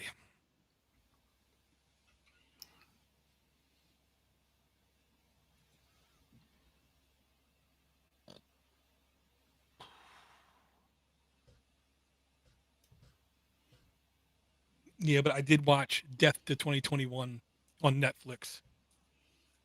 It was stupid enough to be entertaining, is the way I'll put it. He was literally making fun of influencers and all that stuff. Yeah, who was in that one? Except for Hugh Gerbil guy. Oh, that's right. Hugh Grant. I can't. Yeah, Hugh Grant. I can't remember any. Oh, I want to say Tracy Ullman was in it. Wow, really? Yeah, Tracy Ullman played like a Fox News type person. The Sex and the City lady who didn't go back and do Sex in the City was on it. I can't remember her name. I want to say the like influencer kid might have been in like Stranger Things maybe or something. He was in something. So like most of the people were semi-familiar. Lucy Liu, the lady who was in that Sherlock Holmes show my wife liked. She was in it.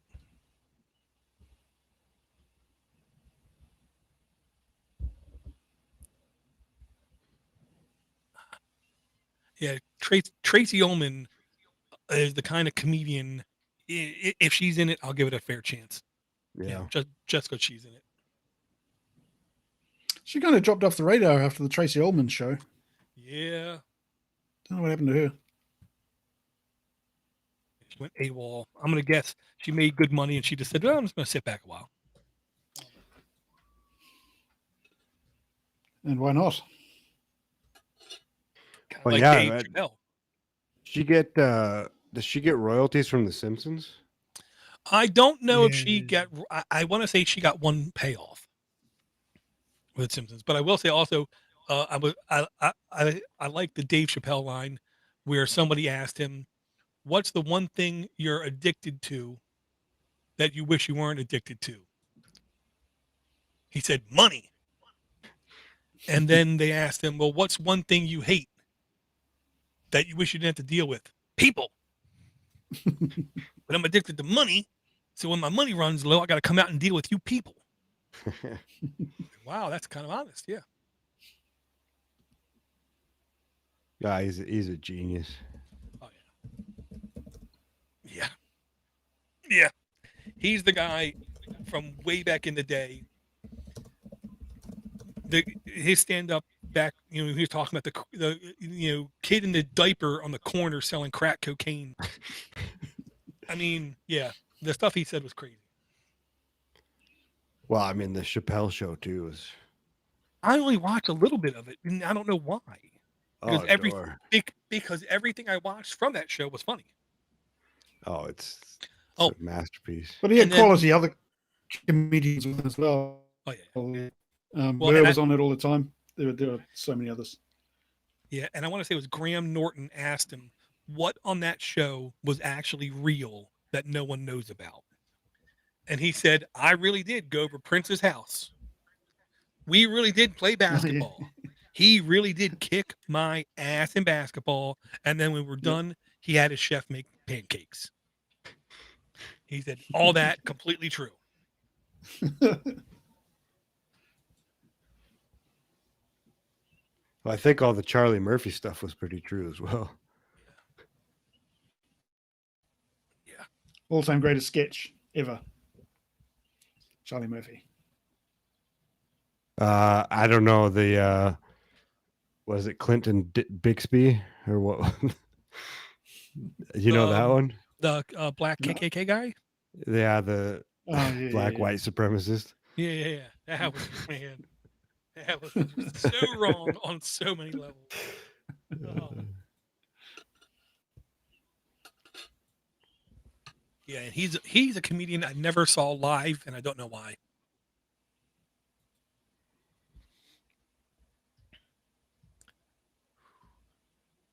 Cause saw Carlin live.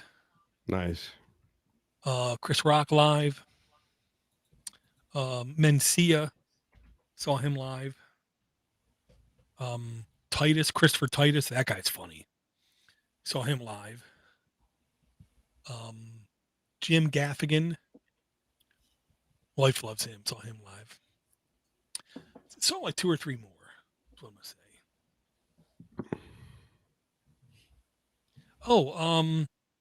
Oh man, he had this super famous, popular radio show. Something in something. Out of like New York. Bill Cosby. Yeah, he's in jail. Right now he's out of jail. No, he's out. No, this was a white guy who was oh man. I'm so mad I can't remember his name. But his stand-up was quite raunchy, but funny as hell. He was also in the the canceled comedian who's trying to make a comeback now. Louis C.K. Louis C.K., yeah. He was in the Louis C.K. show Lucky Louie. I never saw that. Where I'm pretty sure the entire series, he wouldn't get out of his robe. Jim Norton was the comedian. Jim Norton. That guy, funny as hell. But his radio show was called I don't see it.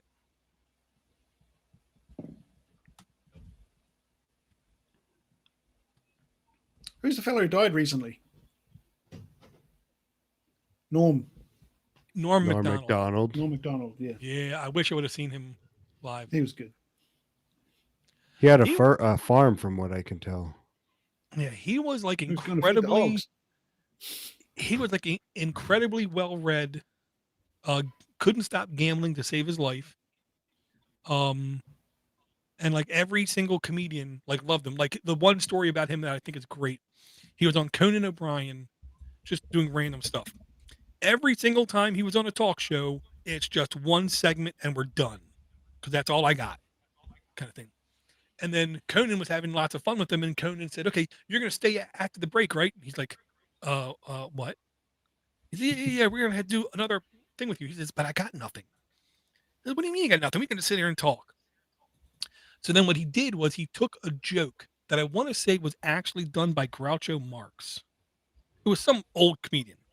And he took the same joke that literally only takes like 30 seconds to say, and he made it the entire 6-minute segment of the joke. It was the that joke. The moth joke? It's the moth goes into the to the podiatrist office.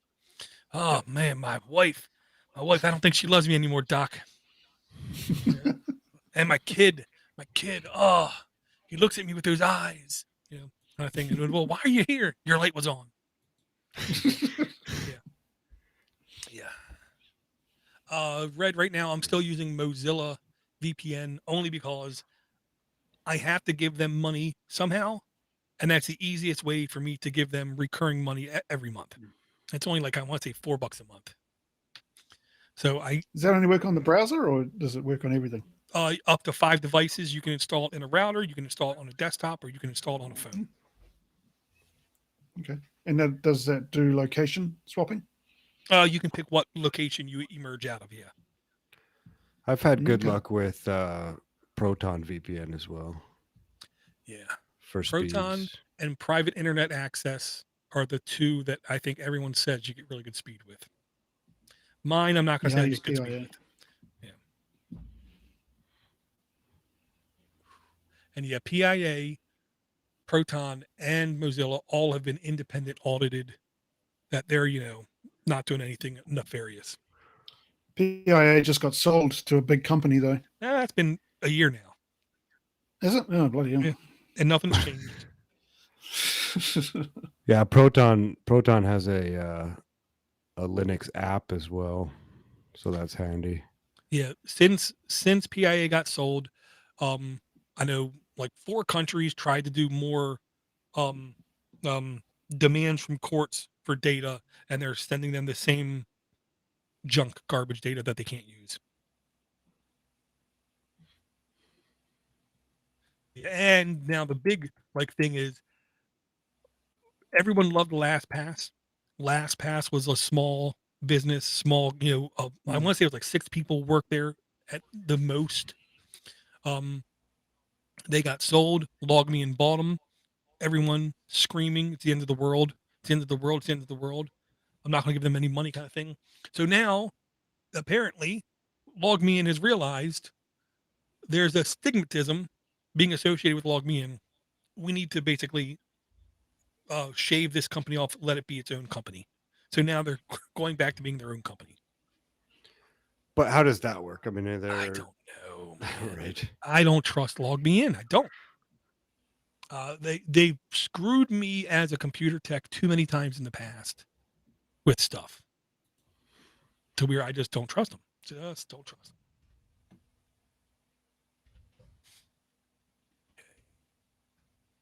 So did you want to do a That's all you need. well, I mean, there's so many solutions now,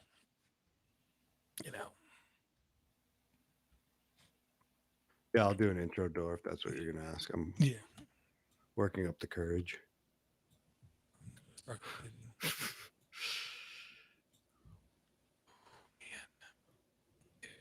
Free.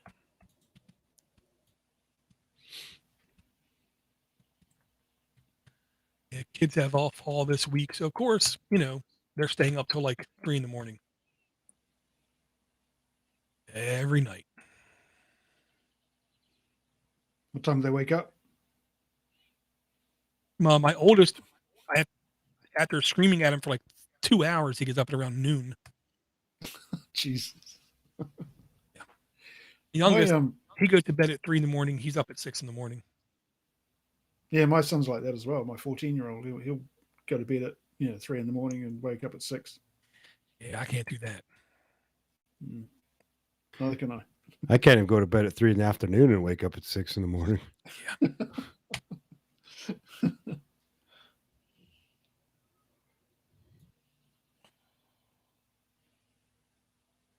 Oh yeah, you're not going to be able to find a Raspberry Pi for a while, Red. I want to say most big box retailers said they're not going to have any Raspberry Pis in stock until 2023. That's how scarce they're going to be. Everyone is expecting there is going to be no Raspberry Pi 5 announced this year just because they don't have enough hardware.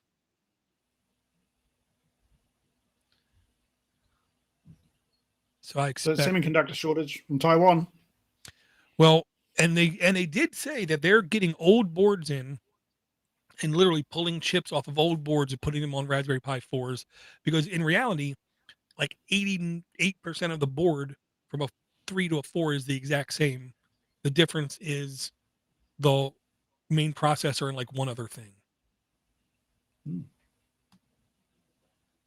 Which should, drive down cost, make it easier for them to pump out more chips, but they said they're still having a hard time. Yeah, so you're going to have to get either a Pi 3, go on eBay, take the chance, buy one there, or go for a different board. Now, the Raspberry Pi 0 2W people are saying they're getting really good results with that board, even though it's only like a $15 board.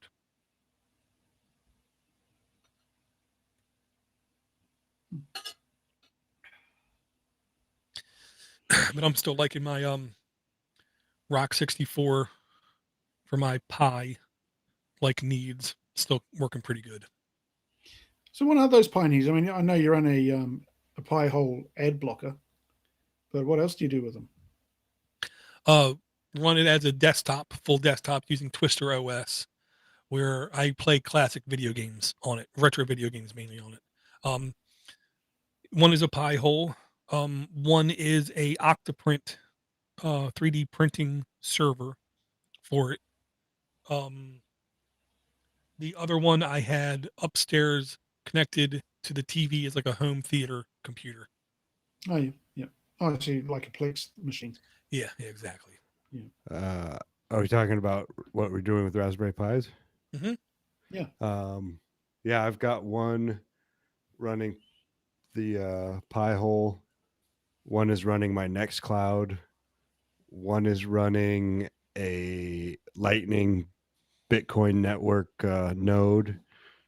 One is running a pre-search node. One is running a little script server, basically a Pi Zero that's just running. It's only running one script right now, but that checks that checks to see if the pre-search server is online, and then it sends me an email if it goes offline, and it actually restarts it as well. And then I think there's more, but those are the ones that I can see from right here. You could have probably just bought one computer and it'd do the whole lot, like a regular PC. Yeah, but I don't know. It's nice to have everything like this. There's a problem when you're trying to run different nodes on the same computer. Right. And it's so easy to back up. Yeah. Pies. Yeah.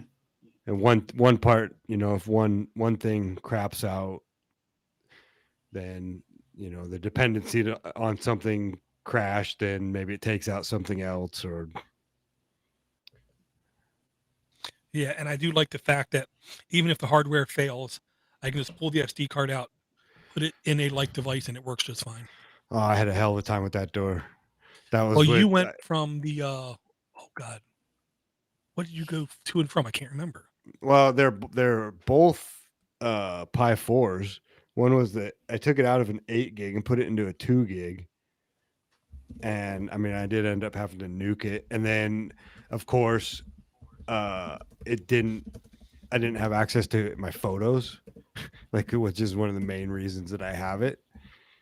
And luckily I had the P Cloud, and it keeps backups. So I went back a month and then basically had to download all my photos again. It's just one of everybody knows that feeling of like just figuring out how to save deleted content. Yeah, and I will say, my Nextcloud has been remarkably stable here for like the last year. Where before that, every like 3 months it would crash. And mine was very stable. Well, I made it completely unstable. But it was just a waste, just using an 8 gigabit or 8 gigabyte Pi for that. Not for what I was doing with it. Well, I don't want to say the 8 is overkill, but 99% of the use cases for a Raspberry Pi, you don't need no 8 gigs of RAM. Yeah, well, the reason that I wanted it was to do development on. Then you need it. Yeah. Yeah, and I will say I'm really shocked at how well stuff like VS Codium runs on the Pi. That's what I do most of my editing when I'm here at home. When I'm at work, it's still Notepad++ and VS Code. Well, there's another one. Let me see. That would be interesting probably for you to look at, called, haven't got a chance to look at it too much myself, but That's not it. Git Pod. Hmm. Do you know of it? Don't know. I did bookmark one, I say like 2 weeks ago. That I haven't had a chance to look at.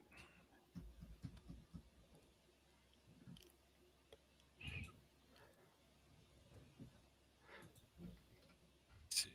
I'll put it in the chat. So it it's basically like an IDE plus the development server that's hosted. So it's basically fired up. It gives you a oh man, VS Code, and it fires up all the dependencies and builds the requirements from the package.json or whatever it is, and then you're just running it, and you don't have to have a local development server or anything going. Gotcha. You following all this, Ivor? Not at all. I have no idea what to do. You might as well be speaking Swedish. Where's that outro you were going to do? It's already up there, buddy. How's it? Oh, I didn't hear it. Or no, No. intro. Oh wait, outro. No, intro. I was doing the intro. Yeah. Oh, the intro. That's right. Yes. Yeah, but I'll say the thing I was thinking of, I think, is this, because I can't seem to find it. WriteX.io. This looks like a really like handy dandy a tool for actual writing and not coding per se, but writing. I thought it was cool. Well, there's Is it an app another. or a website? It's a website. A website. Right.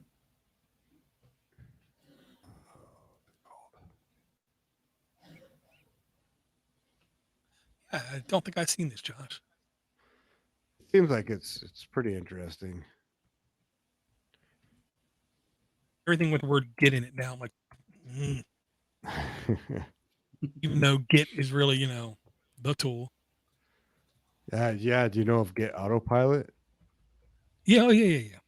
Yeah. So I signed up for that, but I never heard back as far as being a tester or That's being in the beta.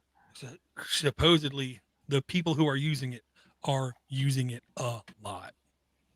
Yeah. Sound of it sounds like if I had it, I'd be using it a lot too. The ultimate autocomplete is the way I think of it. Yeah. I mean, it's pretty much writing. I think it sounds familiar. The WriteX. I think I heard it on the podcast. I can't remember where it was at.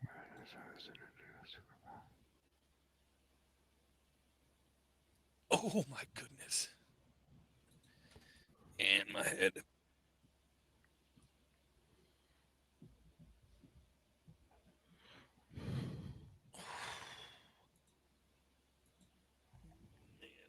I'm really happy I don't have to go to work tomorrow. Oh wait, yeah, I don't. It's a holiday.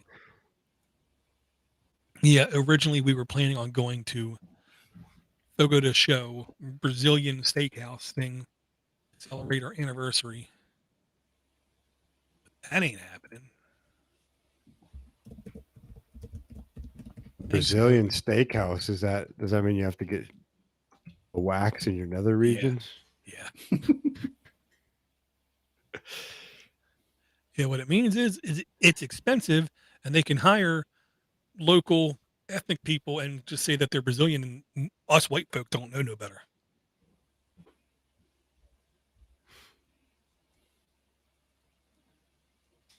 It's really damn good food. That's what I'll say. It's all meat. Especially if you're a carnivore. If you're a carnivore, you in heaven.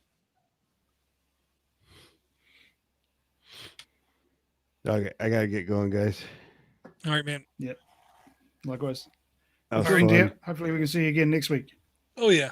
Yeah, we'll see. It's kind of rough at this point. Yep. All right. Stay well, Door. All right, Don't let guys. the Rona Yeah. get you. See you later, everybody in the chat.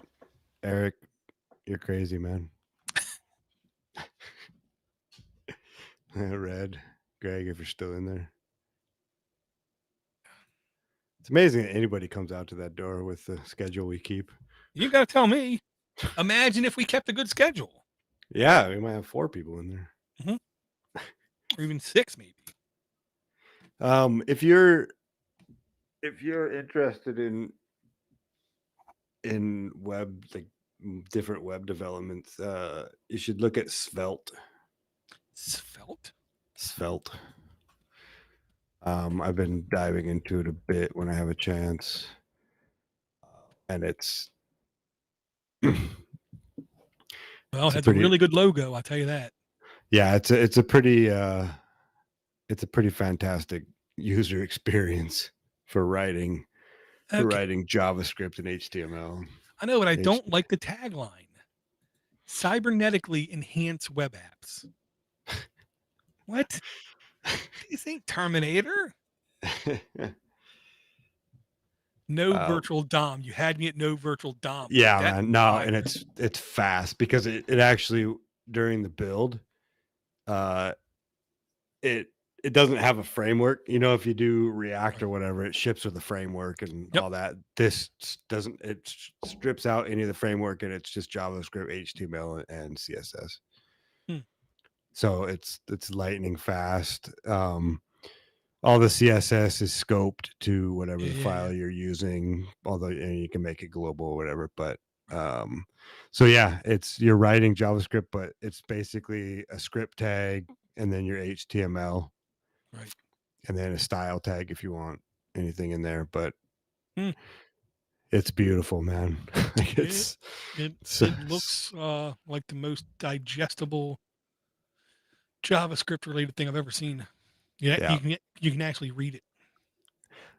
Yeah, and you don't have to import React from React and all this other nonsensical garbage that you can. And you know, obviously, you can create components and import them in there, and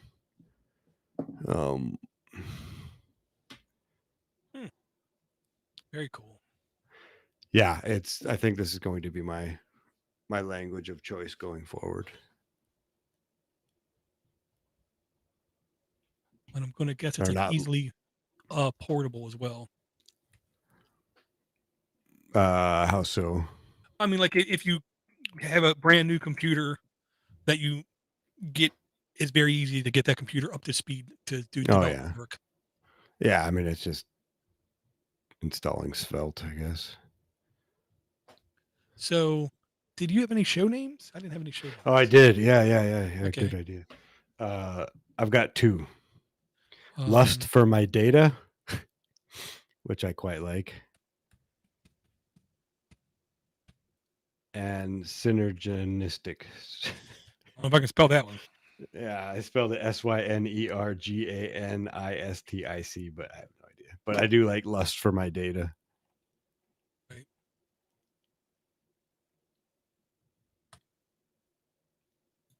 Yeah, Weird Al has a song called Mission Statement, where all it is like corporate lingo. And one of the words in there is synergistic.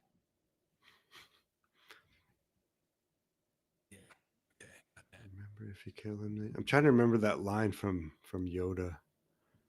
Remember if you kill him, then you'll be unemployed. Oh my Yoda. Yeah. Yo. Don't worry, you'll be doing this for the rest of your life. Long-term contract that I had to sign says I'll be making these movies till the end of time with my Yoda. Nailed it. My Yoda. Cool. All right, man. Good to see you, brother. Very good to see you, man. We'll be in touch. Awesome. I'll have my people get in touch with your people. Yeah. All right. Later, man. Yeah.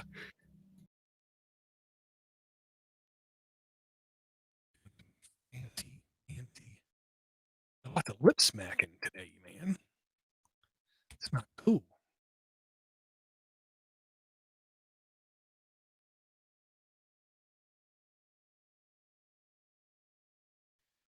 more.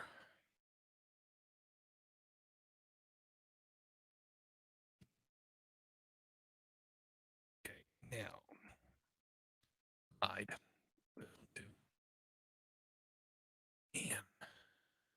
And this before. I really don't like lip smacking. Now, okay, that's fine. Come here. Do it again. Okay. I said lost autocorrect. Oh, yeah. Oh, man. Oh. Yeah, and this year, Red, OLF was, in air quote, completely virtual. I did talk to a couple people, and I told them straight up, look, if I go back to OLF, it's not to go to OLF. It's go to see everybody else going to OLF.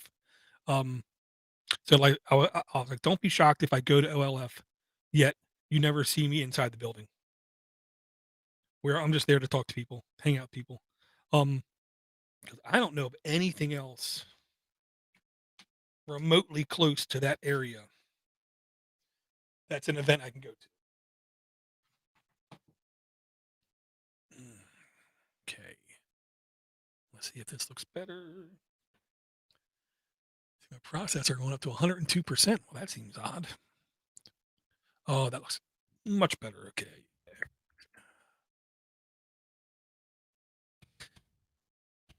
All right. You're ready to kill this stream. I gotta go take some headache meds. Wearing the headphones don't help either. Okay. Lust for my data. Got it. All right, guys. All right, Red. Take it easy, my man. I'll talk to you.